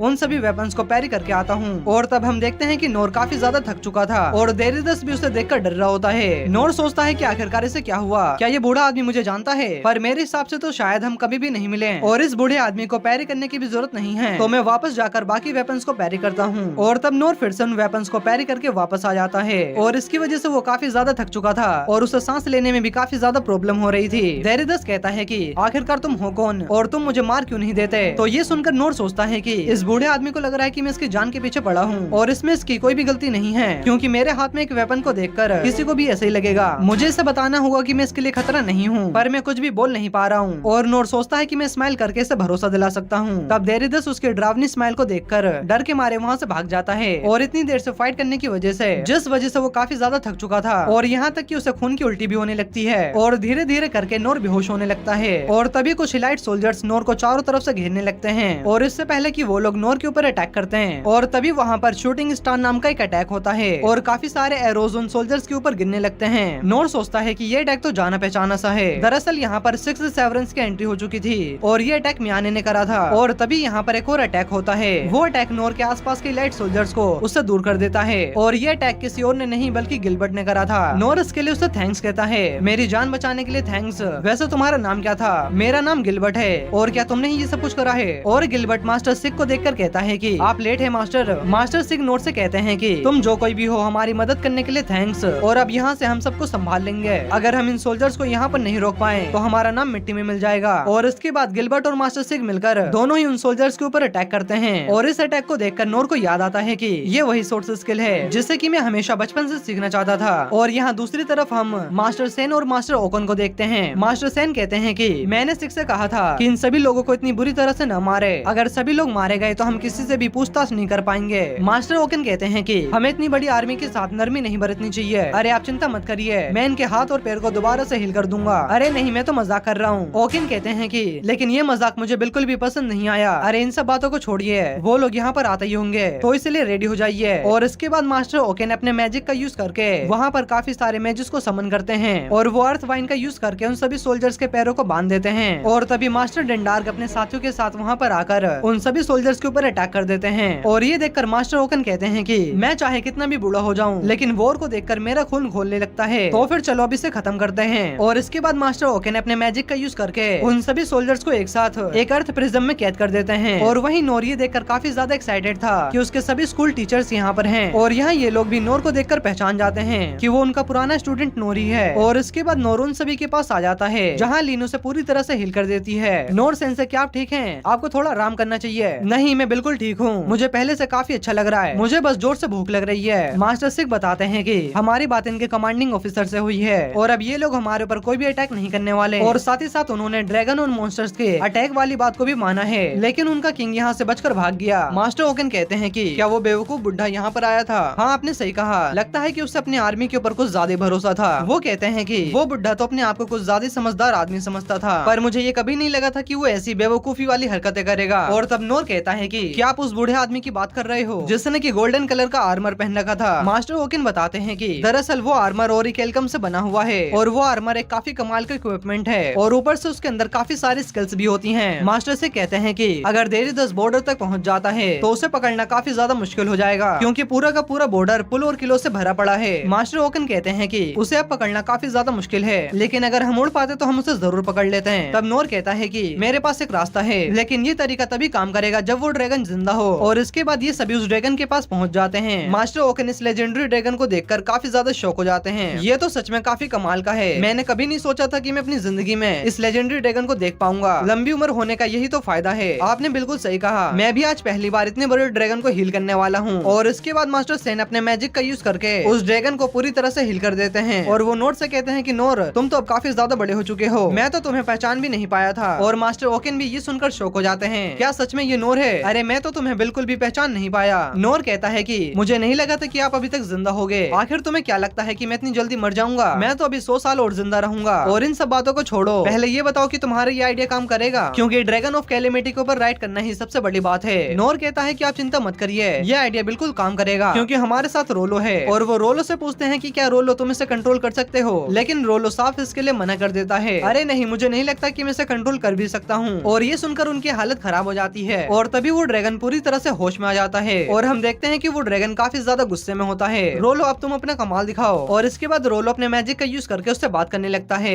ऐसा लग रहा है कि ड्रैगन काफी गुस्से में है। रोलो बताता है कि ये कह रहा है कि इसे बदला लेना है और इसीलिए वो इस चीज की परमिशन मांग रहा है। और मास्टर ओकन कहते हैं कि अरे वाह रोलो, तुमने तो ड्रैगन ऑफ कैलेमिटी को कंट्रोल कर लिया। ये तो सच में काफी कमाल की बात है। और रोलो कहता है कि दरअसल वो मुझे अपना मास्टर नहीं बल्कि वो आपको अपना मास्टर मानता है। और ये भी काफी गुस्से में है क्योंकि इसे बदला लेना है। और इसके बाद नोरून सभी लोगों को ड्रैगन के ऊपर चढ़ने के लिए कहता है। और तब हम देखते हैं कि इनस और लीन सबसे आगे जाने लगती हैं। और वो नोर को भी अपने साथ चलने के लिए कहते हैं। लेकिन नोर सोचता है कि आखिरकार अब मैं क्या करूं, क्योंकि मुझे तो ऊंचाई से काफी ज्यादा डर लगता है। पर मैं रोलो को भी ऐसे अकेले छोड़ नहीं सकता। और इसीलिए नोर भी उनके साथ चलने के लिए मान जाता है। चलो ठीक है, मैं भी चलूंगा। मास्टर सेन कहते हैं कि मैं और कैरियो भी तुम्हारे साथ आएंगे। क्यों कैरियो, मैंने सही बोला ना? और नोर को पता ही नहीं चलता कि मास्टर कैरियो उसके पास थे। और उसे याद आता है कि ये तो उसके थीफ इंस्ट्रक्टर थे। क्या सच में आप भी हमारे साथ चलोगे? मास्टर कैरियो कहते हैं कि अगर हम इतने बड़े ड्रैगन के साथ उड़ने वाले हैं तो हमें कंसेलमेंट मैजिक चाहिए होगा और इस चीज को मैं संभाल लूंगा। और तब मास्टर ओकन भी साथ में चलने के लिए कहते हैं। लेकिन मास्टर सेन उन्हें मना कर देते हैं। आपको यहीं पर रुककर स्टोन प्रिजन के सोल्जर्स का ध्यान रखना होगा। और तभी यहाँ पर किंग क्ले और रेन आ जाता है। और वो भी कहता है कि मैं भी तुम्हारे साथ चलूंगा, क्योंकि बातचीत करने के लिए वहाँ पर एक नेगोशिएटर चाहिए होगा। और लिन इन दोनों को यहाँ पर देखकर काफी ज्यादा खुश हो जाती है। रेन इन्हें से कहता है कि तुम मिथिला जाने के बजाय वापस यहाँ पर आ गई। जी हाँ, मुझे इसके लिए माफ कर देना। आप जो भी सजा दोगे वो मुझे मंजूर है। अरे नहीं, तुम चिंता मत करो, मैं ही सबसे बड़ा गधा था। मैंने ही तुम्हें वहाँ पर जाने का ऑर्डर दिया था। मुझे तुम पर गर्व है इनस। और इसके बाद किंग क्ले नोर और रेन से कहते हैं कि तुम जो भी फैसला लेना चाहते हो वो ले सकते हो। और हाँ नोर, प्लीज तुम मेरे बच्चों का ख्याल रखना। आप चिंता मत करिए, मैं इन्हें सही सलामत वापस लेकर आ जाऊंगा। और इसके बाद रोलो अपनी पावर्स का यूज करके उस ड्रैगन को उड़ने का ऑर्डर देता है। और वो रोलो की बात को मानकर ये सभी लोग डेरिदस को पकड़ने के लिए निकल जाते हैं। और यहाँ मास्टर डेंडार्ग सिक से कहते हैं कि आखिरकार तुमने नोर से कुछ क्यों नहीं कहा? तुम तो उससे इतने सालों के बाद मिल रहे थे। सिक कहते हैं कि आखिर में हम लोग उसकी जिंदगी में जरूरी नहीं थे। मुझे लगा था कि अगर हम उसे अपने पास रखेंगे तो हम उसके रो टैलेंट को बाहर निकाल पाएंगे, लेकिन ये सोचना मेरी सबसे बड़ी बेवकूफी थी। हाँ तुमने सही कहा, नोर अब एक फेरी टेल का हीरो बन गया है। सिक कहते हैं कि हाँ तुमने सही कहा, और आज का उसका कारनामा देखकर मुझे खुद पर शर्म आ गई। मुझे ये एहसास हो गया कि मैं किसी को भी सिखाने के लायक नहीं हूँ, तो इसलिए अब मैं दोबारा से ट्रेनिंग करूंगा। उसने मुझे अभी अभी दिखाया कि मैं और भी ज्यादा पावरफुल बन सकता हूँ। डेंडार कहते हैं कि लेकिन तुम्हें देखकर लग रहा है कि तुम काफी ज्यादा खुश हो। सिक कहते हैं कि कोई बेवकूफी होगा जो कि इतनी शानदार चीज को देखकर खुश ना हो। और यहाँ हम देखते हैं कि ये सभी लोग ड्रैगन के ऊपर से डेरिदस को ढूंढ रहे होते हैं, लेकिन डेरिदस उन्हें कहीं पर भी नहीं मिलता। तब मास्टर कैरियो कहते हैं कि वो जो सामने ब्रिज दिखाई दे रहा है, अगर हम उसे पार कर लेते हैं तो हम सभी मैजिक एम्पायर की टेरिटरी में पहुंच जाएंगे, तो इसलिए हमें सोच समझकर ही आगे बढ़ना होगा। और तभी लीन डेरिदस को ढूंढ लेती है, जो कि काफी तेजी से इंपीरियल कैपिटल की तरफ जा रहा होता है। मास्टर कैरियो कहते हैं कि वो इस टाइम बॉर्डर के काफी करीब है, और अगर हमने उसके ऊपर अटैक किया तो वहाँ के डिफेंस को पता लग जाएगा कि हम लोग यहाँ पर हैं, जिसकी वजह से हमारे ऊपर अटैक भी हो सकता है। पर रेन कहता है कि अब हम इसे ऐसे जाने नहीं दे सकते, हमें इस वॉर को खत्म ही करना होगा। इनस कहती है कि आप मुझे ऑर्डर्स दीजिए ताकि मैं इन्हें खत्म कर सकूं, ताकि हमारे वापस जाने का रूट सेफ रहे और कोई भी हमारे ऊपर अटैक ना करे। और रेन भी इसकी परमिशन दे देता है। और इसके बाद इनस अपनी डिवाइन सोर्ड को निकालकर उनके वेपन्स के ऊपर अटैक करके उन्हें पूरी तरह से डिस्ट्रॉय कर देती है। और इसी तरह से इनस और भी कई सारे वेपन्स को डिस्ट्रॉय कर देती है। और ये देखकर लिन सोचती है कि यहाँ पर जितने भी लोग हैं वो सबके सब काफी ज्यादा पावरफुल हैं, तो इसलिए मुझे चिंता करने की कोई भी जरूरत नहीं है। और यहाँ तक कि ऊपर से हमारे साथ नोर सेंसे भी हैं। और लिन को लगता है कि नोर वहाँ पर बैठकर सभी चीजों को ऑब्जर्व कर रहा है, लेकिन हम देखते हैं कि नोर तो बेहोश हो गया है। और यहाँ हम देखते हैं कि डेरिदस किसी तरह से बचता हुआ अपने किंगडम मैजिक एम्पायर पहुंच जाता है। और साथ ही साथ डेरिदस काफी ज्यादा गुस्से में भी लग रहा होता है। और ये सभी लोग उससे वॉर के बारे में पूछते हैं, यो मैजेस्टी आखिरकार क्या हुआ? डेरिदस कहता है कि हमारे बेस्ट वेपन्स भी बेकार हो गए। और तभी वो लोग किसी चीज को देखकर काफी ज्यादा शॉक हो जाते हैं, और वो देखते हैं कि ड्रैगन ऑफ कैलेमिटी उनकी ही तरफ बढ़ रहा होता है। और ये देखकर देखकर डेरिडस काफी ज्यादा शॉक हो जाता है। आखिरकार ये कैसे हो सकता है? मैंने तो इसे अपनी लेजर कैनन से मार दिया था, क्या इन्होंने दोबारा से इसे जिंदा कर दिया? लेकिन ये चीज तो इम्पॉसिबल है, कहीं ये उसका काम तो नहीं? वो सैनी है जो कि इस तरह की हीलिंग पावर्स को रखता है, उसी ने इस ड्रैगन को हील करा होगा, पर फिर भी इस ड्रैगन को इस तरह से कंट्रोल करना ये इम्पॉसिबल है। क्या उनकी साइड कोई डीमन फोग है जो कि इस ड्रैगन को कंट्रोल कर रहा है? डेरिडस अपने एडवाइजर से कहता है कि आखिरकार वो बंदा कहाँ गया जो कि डीमन फोग को कंट्रोल करता है, और वो सब बताता है कि वो तो अर्जेंट काम से यहाँ से जा चुका है। और डेरिडस गुस्से में कहता है कि आखिरकार उसकी हिम्मत कैसे हुई मुझे धोखा देने की, और तुम बेवकूफ उसे रोक सकते थे ना। अरे सर आप नहीं तो उसे जाने के लिए कहा था। और तब उसका कमांडर उसे कहता है कि अरे सर आप शांत हो जाइए, और वो गुस्से में कहता है कि तुम चुप रहो और जाकर तुम इस सिचुएशन को हैंडल करो, और तुम बेवकूफ जाकर कैरोनोस को तैयार करो। और ये सुनकर वो सभी लोग शॉक हो जाते हैं, और उसका एडवाइजर उसे समझाता है कि सर कैरोनोस अभी टेस्टिंग फेज में है और उसका आउटपुट माना काफी ज्यादा पावरफुल है, तो इसलिए अगर हमारा निशाना ठीक से नहीं लगा तो ये पूरा का पूरा मैजिक एम्पायर डिस्ट्रॉय हो जाएगा। डेरिडस कहता है कि क्या तुम मुझे सिखाओगे? अबे गधो तुम ध्यान से देखो कि तुम्हारे सामने क्या आ रहा है, तो इसलिए बकवास को बंद करो और जल्दी से इसे शुरू करो, और इस बार मैं इस ड्रैगन को मार कर रहूंगा। और इसके बाद ये लोग कैरोनोस को ड्रैगन की तरफ एम कर देते हैं और एक काफी पावरफुल लेजर बीम से ड्रैगन के ऊपर अटैक कर देते हैं, लेकिन नोर सही टाइम पर आकर उसके अटैक को आसमान में पैरी कर देता है। और ये देखकर तो डेरिडस पूरी तरह से शॉक हो जाता है। ये देखकर उसका एडवाइजर कहता है कि माना ट्रेसिंग की वजह से कैरोनोस का निशाना चूक गया, और अब इसकी वजह से हमारे सारे माना फर्नेस डिस्ट्रॉय होने वाले हैं और अब सब कुछ खत्म हो जाएगा। भाड़ में जाओ, मैं तुम्हारी ये नौकरी छोड़ता हूँ। और एक एक करके ये तीनों डर के मारे यहाँ से चले जाते हैं। और नोर ने जिस अटैक को पैरी करा था और कैरोनोस का वो अटैक धीरे धीरे करके कई सारे माना फर्नेस को डिस्ट्रॉय करने लगता है। और ये सब देखकर डेरिडस काफी ज्यादा डर जाता है। और इसके बाद हम इस अटैक से पहले का सीन देखते हैं जहाँ मास्टर कैरियो डेरिडस को ढूंढ रहे होते हैं। मुझे वो डेरिडस कहीं भी दिखाई नहीं दे रहा है, मैं उसे सेंस करने की कोशिश कर रहा हूँ, लेकिन मेरे सामने काफी बड़ी बड़ी दीवारें आ रही हैं। रेन कहता है कि हो सकता है कि डेरिडस एक माना मेटल से बनी हुई बिल्डिंग में छुपा हो। और तभी नोर देखता है कि एक अटैक काफी तेजी से उन लोगों की तरफ बढ़ रहा है, और ये अटैक पहले के सभी अटैक से काफी ज्यादा पावरफुल है। और इसके बाद नोर उन सभी को बचाने के लिए उस ड्रैगन से कूदकर उस अटैक को आसमान में पैरी कर देता है। नोर इस अटैक से इन सभी को तो बचा लेता है, लेकिन खुद काफी तेजी से नीचे गिर रहा होता है। और इसके बाद नोर अपनी सोर्ड का सहारा लेकर एक बिल्डिंग को तोड़ता हुआ अंदर गिरने लगता है। और यहाँ डेरिडस का कमांडर अपने साथियों के साथ उसे मारने के लिए आ जाते हैं, क्योंकि इसी की वजह से उसका पूरा किंगडम पूरी तरह से बर्बाद होने वाला है। और जैसे ही ये लोग डेरिडस को मारने वाले थे, तभी अचानक नोर छत को तोड़ता हुआ वहाँ पर टपक जाता है। और नोर देखता है कि अरे ये तो वही बुड्ढा है। और रेंदियस नोर से पूछता है कि आखिरकार तुम हो कौन, क्या तुम यहाँ पर इसे बचाने के लिए आए हो? और इससे पहले कि नोर उन्हें कुछ भी बताता, तभी अचानक कुछ बंदे उसके ऊपर अटैक कर देते हैं, लेकिन नोर उनके अटैक को काफी आसानी से पैरी कर देता है और वो डेरिडस को बचाने के लिए उसे जमीन पर पटक देता है। आखिरकार तुम लोग ये सब क्या कर रहे हो? रेंदियस को लगता है कि नोर कोई ट्रेंड हथियारा है, और इसीलिए वो सभी लोग मिलकर नोर के ऊपर एक साथ अटैक कर देते हैं, लेकिन नोर उन्हें काफी आसानी से पैरी करके पीछे कर देता है। तब रेंदियस कहता है कि इस बुड्ढे की वजह से हमारा पूरा मैजिक एम्पायर बर्बाद होने वाला है और इसकी कीमत इसे अपनी जान देकर चुकानी होगी। नोर कहता है कि ये सब चीजें तो बात करके भी ठीक की जा सकती है। और तब एक बंदा कहता है कि नहीं ऐसा कुछ नहीं होने वाला, और ये कहकर वो नोर के ऊपर एक ग्रेनेड फेंक देता है। नोर डेरिडस को बचाने के लिए उसे अपने से दूर कर देता है। आखिरकार तुम इस बूढ़े आदमी के साथ इतना बुरा सलूक क्यों कर रहे हो? और ऊपर से ये तो तुम्हारा एम्परर भी है। अबे ओए पहले तू देख कि तू क्या कर रहा है इसके साथ। लेकिन रेंदियस उसकी बातों को नहीं सुनता और वो फिर से डेरिडस के ऊपर कुछ ग्रेनेड्स को फेंक देता है। और तभी नोर डेरिडस को बचाने के लिए उसे पकड़कर जमीन पर पटक देता है। भाई इनसे पहले तो यही मार देगा इसे, हालत तो देखो इसकी। और तब एक बंदा कहता है कि आखिरकार तू करना क्या चाहता है? क्या तुम खुद इसे मारना चाहते हो? अरे नहीं, भला मैं ऐसा क्यों करूंगा? देखो ये कितना बूढ़ा हो चुका है और ये खुद से ही कुछ दिनों के बाद टपक जाएगा, तो इसलिए तुम लोग थोड़ा इंतजार कर लो। रेंदियस कहता है कि नहीं, हम ये नहीं कर सकते हैं, क्योंकि दुश्मन देश हमारे किंगडम के अंदर घुस चुका है और उनके साथ ड्रैगन ऑफ कैलेमिटी भी है। मैं इस वॉर को बिल्कुल भी नहीं चाहता, और अगर हम उस बुड्ढे का सर उन्हें दे देते हैं तो शायद वो लोग हमारे ऊपर अटैक नहीं करेंगे। और तभी यहाँ पर ये सभी लोग पहुँच जाते हैं। मास्टर सेन कहते हैं कि अब इसकी कोई भी जरूरत नहीं है, हमने तुम्हारी सारी बातों को सुन ली। लीन नोट से पूछती है कि सेन से क्या आप ठीक हैं? हाँ मैं बिल्कुल ठीक हूँ, मुझे नहीं लगा था कि मैं इतनी ऊंचाई से गिरने के बाद भी बच जाऊंगा। रेन नोट से कहता है कि इन सब चीजों के लिए थैंक्स, अब मैं यहाँ से सारी चीजें हैंडल करूंगा, आप लीन के साथ जाकर थोड़ा आराम कर लो। और ये दोनों यहाँ से चले जाते हैं। डेरिडस अपनी जान की भीख मांगने लगता है। तब रेन उससे कहता है कि इतना सब कुछ करने के बाद तुम अपनी जान की भीख मांग रहे हो, चलो ठीक है हम तुम्हें माफ कर देंगे। क्या सच में? और तब रेन गुस्से में कहता है कि क्या तुझे पता है मेरे राज्य के 23 लोग गायब हैं, उनका कोई भी अता पता नहीं है। 19 लोग बिल्डिंग के नीचे आकर मारे गए, 13 लोगों को जिंदा जला दिया गया, गिरते हुए बिल्डिंग के मलबे के नीचे 38 लोग आकर घायल हो गए, और सिर्फ इतना ही नहीं 127 लोगों के बॉडी के ऊपर ऐसे इंजरीज हैं जो कि अगर हील भी हो गए तो भी उनके मन से डर नहीं जा पाएगा। क्या तुम्हें पता भी हमारे देश के कितने लोगों का नुकसान हुआ है? और ये सब सुनकर डेरिडस कहता है कि तो फिर आखिरकार तुम कहना क्या चाहते हो? और तब वो कहता है कि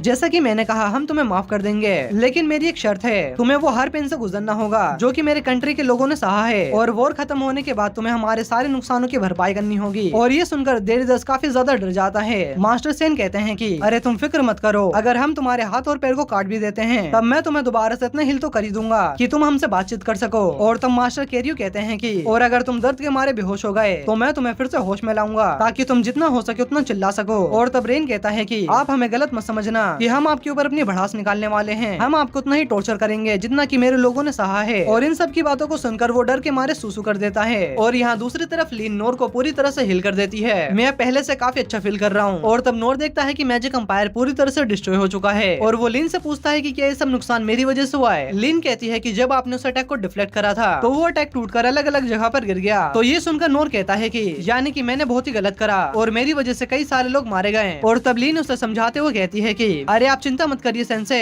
आपने ये सब कुछ हमें बचाने के लिए ही करा था। और वैसे भी जो जगह डिस्ट्रॉय हुई है वहाँ पर काफी सारे मानव फन्निस हैं और इस जगह पर मानव इतना ज्यादा होता है कि कोई भी नॉर्मल इंसान यहाँ पर आ नहीं सकता। तो इसलिए आप बिल्कुल भी चिंता मत करिए। और तभी यहाँ पर रेन और बाकी सभी आ जाते हैं। लीन उनसे पूछती है कि क्या वॉर खत्म हो चुकी है। हाँ, वॉर अब खत्म हो चुकी है और अब हम लोग मिलकर दोबारा से अपने किंगडम को बिल्ड करेंगे। और तब नोर कहता है कि क्या वॉर खत्म हो गई, ये वॉर तो शुरू होते ही खत्म हो गया। और वैसे आखिरकार उस बूढ़े आदमी का क्या हुआ। रेन उसे बताता है कि डेरिडस ने अपनी गद्दी छोड़ दी है और अब उसका ग्रैंडसन अगला राजा बनेगा, लेकिन अभी सिर्फ वो 10 साल का है और इसीलिए फिलहाल की सारी जिम्मेदारी रेंदियस और उसके सबॉर्डिनेट संभालेंगे। और तभी यहाँ पर ये सभी आ जाते हैं। रेंदियस नोर से माफी मांगते हुए कहता है कि हमें माफ कर देना कि हमने आपके ऊपर अटैक करा और हम इसकी भरपाई के लिए कुछ भी कर सकते हैं। नहीं, इसकी कोई भी जरूरत नहीं है। मैं बस इतना कहना चाहूंगा कि किसी भी बूढ़े आदमी के साथ ऐसा सुलूक नहीं करना चाहिए। जी हाँ, हम सभी इसके लिए शर्मिंदा हैं और अगर आज आपने हमें नहीं रोका होता तो हमारे किंगडम में सभी एक दूसरे के जान के दुश्मन बन जाते हैं। अरे नहीं, मैंने तो ऐसा कुछ भी नहीं किया, बल्कि मुझे आपको थैंक्स कहना चाहिए क्योंकि जब मैं उस ड्रैगन से नीचे कूदा था तो मुझे नहीं लगा था कि मैं जिंदा बच पाऊंगा, लेकिन आपके फर्श ने मेरी जान बचा ली। और ये सुनकर रेंदियस हंसने लगता है। आप तो सच में काफी मजाकिया इंसान हो। ठीक है, अगर आपको ऐसे ही लगता है तो यही सही। और इसके बाद रेंदियस कहता है कि हम आपसे प्रॉमिस करते हैं अगर आज के बाद कभी भी आपको हमारी जरूरत होगी तो हम अपनी जान की बिना परवाह करे आपकी मदद करेंगे। अरे नहीं, इसकी कोई भी जरूरत नहीं है और वैसे भी मैं आपकी सिटी को डिस्ट्रॉय करने के लिए माफी चाहता हूँ, इसकी चिंता आप मत करिए। और वैसे भी किंगडम में किसी को भी नुकसान नहीं पहुँचा है, फिर तो ये काफी अच्छी बात है। और इसके बाद ड्रैगन ऑफ कैलेमिटी उन्हें यहाँ से चलने के लिए कहता है और इसके बाद वो सभी लोग रेंदियस को बाय कहकर रॉयल कैपिटल की तरफ निकल जाते हैं। और जब वो लोग जा रहे होते हैं तब नोर रोलो से कहता है कि क्या तुम इस ड्रैगन से थोड़ा नीचे उड़ने के लिए कह सकते हो। ठीक है, मैं समझ गया। और लीन सोचती है कि नोर सेंसर जरूर यहाँ के लोगों के नुकसान के बारे में सोच रहे होंगे। नोर सेंसर सच में दिल के काफी अच्छे हैं, मुझे बिल्कुल इनके जैसे ही बनना है। लेकिन हम देखते हैं कि नोर तो बेहोश हो गया है। और रॉयल कैपिटल पहुँचने के बाद रेन अपने फादर को सारी बातें बता देता है। हम इस वॉर को सिर्फ नोर की वजह से ही जीत पाए हैं और इसीलिए हमें नोर को कोई रिवॉर्ड देना चाहिए। लेकिन नोर इसके लिए मना कर देता है, नहीं, मुझे कोई भी रिवॉर्ड नहीं चाहिए। और तब किंग क्ले कहते हैं कि नहीं नहीं, हम ये कैसे होने दे सकते हैं, इस बार तुम्हें कुछ न कुछ रिवॉर्ड लेना होगा वरना लोग हमारे बारे में क्या ही सोचेंगे। और तब नोर कहता है कि ठीक है, मेरी आपसे एक रिक्वेस्ट है, मैं चाहता हूँ कि रोलो हमारे किंगडम में काम से जिंदगी जिए। रोलो का कोई भी परिवार नहीं है। और नोर अपने मन में कहता है कि मैं तो खुद रोलो को अडॉप्ट करना चाहता हूँ, लेकिन एक अमीर परिवार में इसकी देखभाल अच्छे से होगी। अगर रोलो मेरे साथ रहेगा तो वो बस प्रॉब्लम्स को ही फेस करेगा। और आपने मुझसे कहा था ना कि आप मुझे जमीन और घर भी दे सकते हैं, तो क्या मेरी जगह आप ये सब रोलो को दे सकते हो। तो ये सुनकर किंग क्ले कहते हैं कि अच्छा तो ये बात है, लेकिन सबसे पहले इस लड़के को हमें यहाँ का नागरिक बनाना होगा। और तब नोर कहता है कि ना जाने रोलो ने कितनी बार मेरी जान बचाई है और साथ ही साथ इसकी वजह से ही इतना बड़ा ड्रैगन हमारी बात को मान रहा था। लेकिन रोलो से कहता है कि अरे नहीं, वो ड्रैगन मेरी नहीं बल्कि आपकी बातों को मान रहा था। रोलो अब इन बातों को छुपाने की कोई भी जरूरत नहीं है और अगर रोलो नहीं होता तो हम इस वॉर को जीत नहीं पाते। किंग क्ले अपने मन में सोचते हैं कि नोर चाहे तो कुछ भी मांग सकता था, पर नोर ने इस लड़के के बारे में सोचा और अगर मैं इस लड़के को अपने किंगडम में रखता हूँ तो मेरे रिश्ते मिथरा किंगडम से खराब हो जाएंगे क्योंकि उनकी नजर में डीमन फोग उनके दुश्मन है। और नोर फिर से कहता है कि मुझे इसके अलावा कुछ भी नहीं चाहिए। इस वॉर के अंदर ना जाने कितने लोगों ने अपना घर गंवाया है, तो इसलिए अगर आप इस टाइम पर उनकी मदद नहीं कर सकते तो फिर इतना अमीर होने का क्या फायदा। हाँ, तुमने बिल्कुल सही कहा। और तब रोलो यहाँ पर एक सपना देखता है, अगर मेरा जन्म फिर से होता है तो मैं उम्मीद करता हूँ कि कोई मुझे इस तरह से बेरहमी से ना पीटे और मैं अपनी जिंदगी में किसी के काम आ सकूं और साथ ही साथ जिंदगी में एक बार अच्छा सा खाना खा सकूं। और तभी अचानक रोलो ये सपना देखकर उठ जाता है और इसके बाद हम देखते हैं कि रोलो इनस के साथ डिनर कर रहा होता है। रोलो, फिलहाल के लिए कुछ दिनों तक तुम मेरे साथ रहोगे, तो फिर चलो जल्दी से खाना खा लो वरना ये ठंडा हो जाएगा। और उसे ये विश्वास नहीं हो रहा होता कि ये सारा खाना उसके लिए है। और जब रोलो ब्रेड का एक टुकड़ा खाता है तो वो उसे खाकर रोने लगता है और ये खाना उसे काफी ज्यादा पसंद आता है और वो काफी तेजी से खाना खाना स्टार्ट कर देता है। रोलो, आराम से खाओ, ये सारा खाना तुम्हारे लिए ही है। और इसके बाद हम रॉयल कैपिटल को देखते हैं जो कि डीमंस और मॉन्स्टर्स के अटैक से पूरी तरह से तबाह हो चुका था। यहाँ पर काफी सारे लोगों के घर टूट गए थे और नोर देखता है कि यहाँ पर तो काफी सारे लोग इंजर्ड भी हैं और वो ये देखकर थोड़ा बहुत खुश होता है कि गिल्ड हेडक्वार्टर को ज्यादा नुकसान नहीं हुआ। और तभी नोर को गिल्ड का पड़ा हुआ बोर्ड मिलता है। वो उस बोर्ड को उठाकर साफ करता है और वो कहता है कि ना जाने कितने सालों से मैं इस साइन बोर्ड को देखता आ रहा हूँ। और इसके बाद हम एक फ्लैशबैक का सीन देखते हैं जहाँ गिल्ड मास्टर नोर से कहते हैं कि क्या तुम अभी तक एक भी स्किल नहीं सीख पाए, बावजूद इसके कि तुमने हर ट्रेनिंग स्कूल में 3-3 महीने बिताए, पर तुम फिर भी कुछ भी नहीं सीख पाए और इसलिए मुझे माफ करना, लेकिन मुझे नहीं लगता कि तुम कभी भी एक एडवेंचरर बन पाओगे। और ये सुनकर नोर सैड होकर वहाँ से चला जाता है। मुझे यकीन नहीं होता कि मैं आज दोबारा से अपने सारे टीचर से मिल सका और मैं उन सभी से 15 सालों के बाद मिला। और इसके बाद हमें 15 साल पहले का सीन दिखाया जाता है जहाँ नोर मास्टर सिक के पास सोर्स स्किल सीखने के लिए जाता है। मास्टर सिक कहते हैं कि क्या तुम्हारे पास गिल्ड की परमिशन है, और नोर भी उन्हें गिल्ड की परमिशन दिखा देता है। और इसके बाद मास्टर सिक नोर की ट्रेनिंग को स्टार्ट कर देते हैं। आज के लिए बस इतना ही, हम कल से फिर से ट्रेनिंग को स्टार्ट करेंगे। और वहीं नोर काफी ज्यादा थक चुका होता है। उसे देखकर मास्टर सिक सोचते हैं कि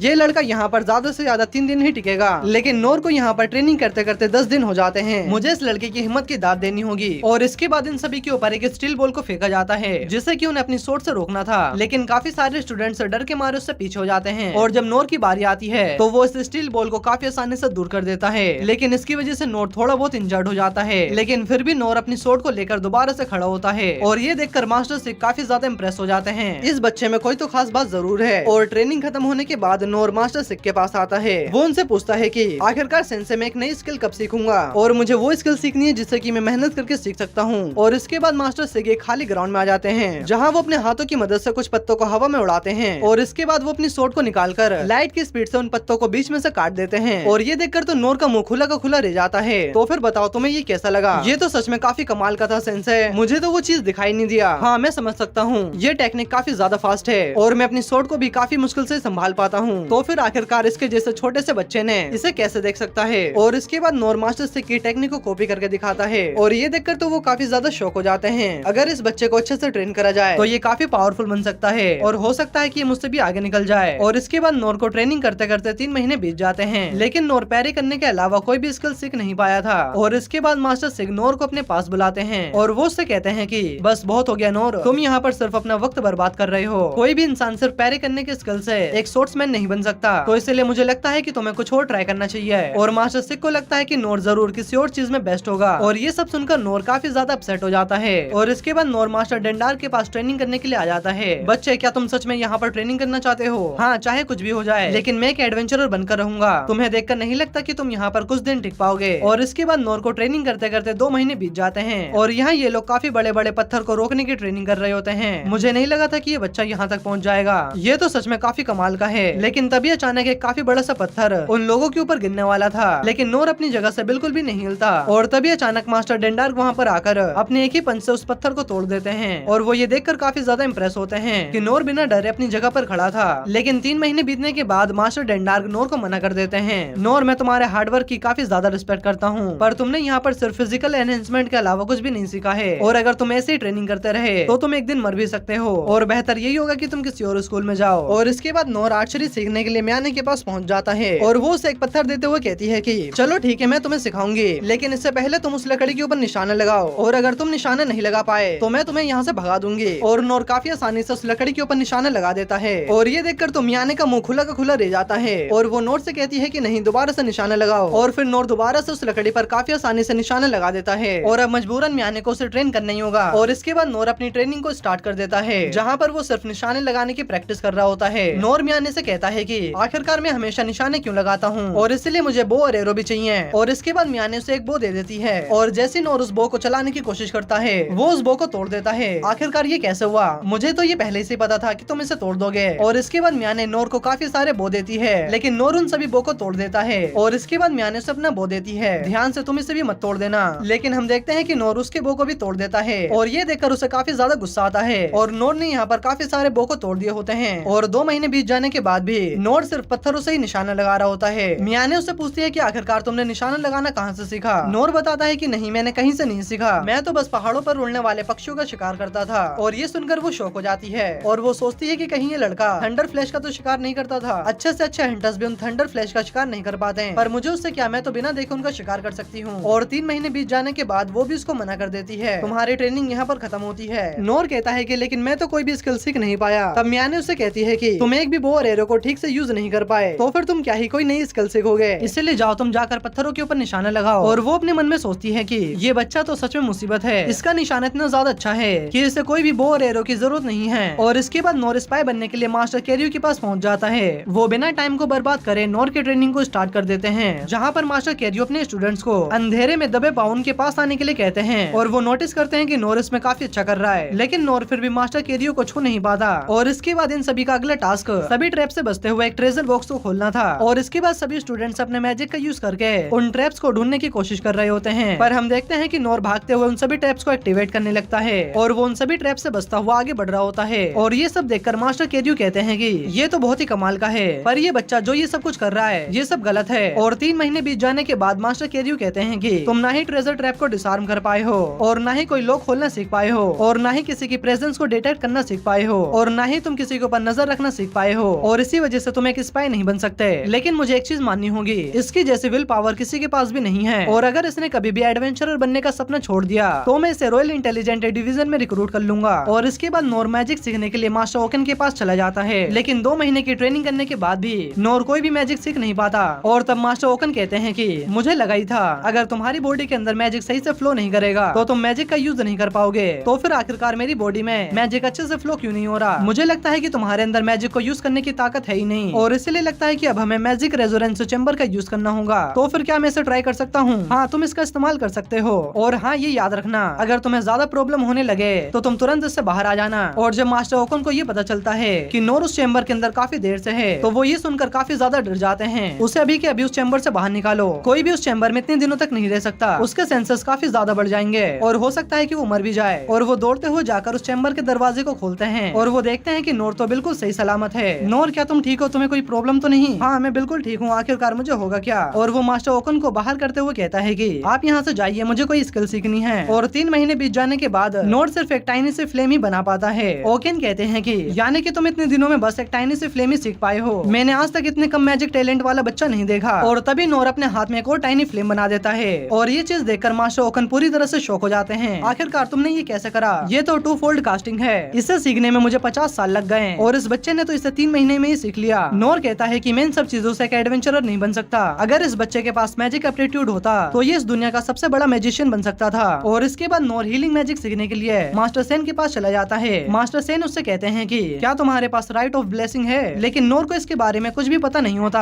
आखिरकार ये होता क्या है? मास्टर सेन उसे बताते हैं कि मैं यहाँ पर सिर्फ उन्हें ट्रेन करता हूँ जो कि राइट्स ऑफ ब्लेसिंग को पार कर पाते हैं और इसीलिए मैं तुम्हें ट्रेन नहीं कर सकता। लेकिन नोर कहता है कि मैं यहाँ से तब तक नहीं जाऊंगा जब तक आप मुझे सिखा नहीं देते। ठीक है, तुम जो करना चाहे वो करो। और ऐसा कहकर वो अंदर चले जाते हैं और नोर काफी दिनों तक लगातार मास्टर सेन की एकेडमी के बाहर खड़ा रहता है और साथ ही साथ मास्टर सेन भी उसे इग्नोर कर रहे होते हैं। और कुछ दिनों के बाद नोर बीमार होकर गिर जाता है और तभी मास्टर सेन वहाँ पर आकर उसके ऊपर लो हील का यूज करते हैं। मैं तुम्हें बेसिक जरूर सिखा सकता हूँ, लेकिन मुझे नहीं लगता कि इसका कोई फर्क पड़ने वाला है। और 3 महीने की ट्रेनिंग करने के बाद नोर सिर्फ लो हील का ही यूज कर पाता है और इसे देखकर मास्टर सेन थोड़े बहुत हैरान थे, ये तो सच में लो हील है, आखिरकार ये कैसे पॉसिबल है? और वो नोर से कहते हैं कि सिर्फ लो हील का यूज करने से तुम कभी भी एक एडवेंचरर नहीं बन सकते। और वो नोर से कहते हैं कि तुम बिना किसी ब्लेसिंग के छोटे मोटे खरोचों को ठीक कर सकते हो और ये चीज ही अपने आप में काफी बड़ी बात है। मुझे ये विश्वास नहीं हो रहा ये बच्चा बिना किसी होली स्पिरिट मिरेकल्स को परफॉर्म कर सकता है और इसका मतलब ये लो हील का यूज बिना किसी लिमिट के बार बार यूज कर सकता है। और इसके बाद एक बंदा मास्टर सेन के पास आकर बताता है कि सर, नोर रॉयल कैपिटल को छोड़कर जा चुका है। और इसके बाद 6 सेवरेंस की मीटिंग बिठाई जाती है। क्या सच में नोर रॉयल कैपिटल को छोड़कर चला गया? मियाने कहती है कि तो फिर आखिरकार इसमें डरने वाली कौन सी बात है, वो अपना ख्याल खुद से रख सकता है। मास्टर सेन कहते हैं कि अगर नोर को थोड़ा सा और टाइम दिया जाए तो उस जैसा लड़का पूरी दुनिया में नहीं हो सकता और इसलिए मैं चाहता हूँ कि हम सभी मिलकर नोर को अच्छी तरह से ट्रेन करें। और इस चीज के लिए वो सभी मान जाते हैं और इसके बाद वो सभी मिलकर नोर को ढूंढने के लिए निकल जाते हैं। और इसके बाद हम प्रेजेंट टाइम का सीन देखते हैं जहाँ नोर उस बोर्ड को लेकर गिल्ड के अंदर आ रहा होता है और गिल्ड मास्टर भी नोर को देखकर काफी ज्यादा खुश होते हैं। अरे नोर, क्या तुम ठीक हो? हाँ, मैं बिल्कुल ठीक हूँ, ये लीजिए, ये बोर्ड बाहर पड़ा हुआ था। और वो उससे कहते हैं कि तुम तो मिथ्रा किंगडम जा रहे थे, चलो अच्छा ही हुआ कि तुम नहीं गए, तुम यहाँ का हाल तो देख ही सकते हो और वैसे तुम्हारे कपड़े भी काफी गंदे लग रहे हैं। हाँ, दरअसल मैं किसी काम में फंस गया था। नोर, मैं जानता हूँ कि तुम काफी ज्यादा थक चुके हो, लेकिन क्या तुम्हें पता है बिल्ड गिल्ड का हेड तुम्हें चारों तरफ ढूंढ रहा है, शायद उसे मलबा हटाने और नया घर बनाने में तुम्हारी मदद चाहिए होगी। मुझे लगा ही था कि उन्हें मेरी जरूरत पड़ेगी और इसलिए मैं यहाँ पर आया हूँ। वैसे मुझे जाना कहाँ है? और गिल्ड मास्टर उसे मैप दे देते हैं और इसके बाद हम देखते हैं कि नोर उनकी मदद करने के लिए चला जाता है, जहाँ पर वो अपनी सोर्ड की मदद से पत्थरों को उठाकर कैरेज में डाल रहा होता है। और तब नोर सोचता है कि पिछला दिन तो सच में काफी कमाल का गया। सबसे पहले मैं कैरेज में घूमा और उसके बाद मैं रोलो से मिला और उसके बाद लीन ने मुझे उड़ा दिया और इसीलिए मेरी बॉडी और मेरा पेट अपनी लिमिट पर पहुंच चुका है, लेकिन उससे पहले मुझे ये काम खत्म करना होगा। और इसके बाद हम किंग क्लेस को देखते हैं। मुझे हमें लगा ही था कि मिथिला किंगडम मैजिक एम्पायर का इन सभी चीजों में साथ दे रहा है। रेन कहता है कि आपने सही कहा, हमारे ऊपर जितने भी अटैक हुए हैं उसमें जो हाई माना स्टोन्स पाए गए हैं वो सारे ही सिर्फ मिथिला किंगडम में मिलते हैं। लगता है कि अब शांति के दिन गायब हो गए हैं, पर शुक्र है हमारे पास कुछ ऐसे लोग हैं जिनके ऊपर ये कंट्री डिपेंड हो सकती है। और सबसे बड़ी बात हमारे पास नोर है और यहाँ दूसरी तरफ सभी मास्टर्स मिलकर लोगों की हेल्प कर रहे होते हैं। और तभी लीन नोर के पास आती है। वो नोर को उसके किंगडम को बचाने के लिए थैंक्स कहती है और लीन दूसरे लोगों की मदद करने के साथ यहाँ पर खाना भी बांट रही होती है। और तभी नोर के पेट से आवाज आती है और वो समझ जाती है कि नोर भूखा है। वो उसे एक ब्रेड देकर वहाँ से चली जाती है और नोर वो ब्रेड खाकर सोचता है कि अब मैं बिल्कुल तैयार हूँ। ये सोट सच में काफी कमाल की है, लेकिन मेरे साथ होने की वजह से शायद ये सोट अपना कमाल ना दिखा पाए। पर फिर भी मैं एक एडवेंचरर बनना चाहता हूँ। मैं उन सभी एडवेंचर पर जाना चाहता हूँ जो कि मेरे डैड मुझे कहानियों में सुनाया करते थे, लेकिन मुझे सबसे पहले यहाँ के लोगों की मदद करनी होगी। और तभी एक बंदा नोर से कहता है कि नोर क्या तुम यहाँ भी हमारी मदद कर सकते हो। और तभी अचानक एक बिल्डिंग उस बंदे के ऊपर गिरने लगता है, लेकिन नोर सही समय पर आकर उस पूरी बिल्डिंग को पैरी कर देता है। और यहीं पर हमारे एनिमे का सीजन 1 खत्म हो जाता है। आई होप कि आपको ये एनिमे पसंद आया होगा। सो वीडियो को लाइक और चैनल को सब्सक्राइब जरूर कर देना।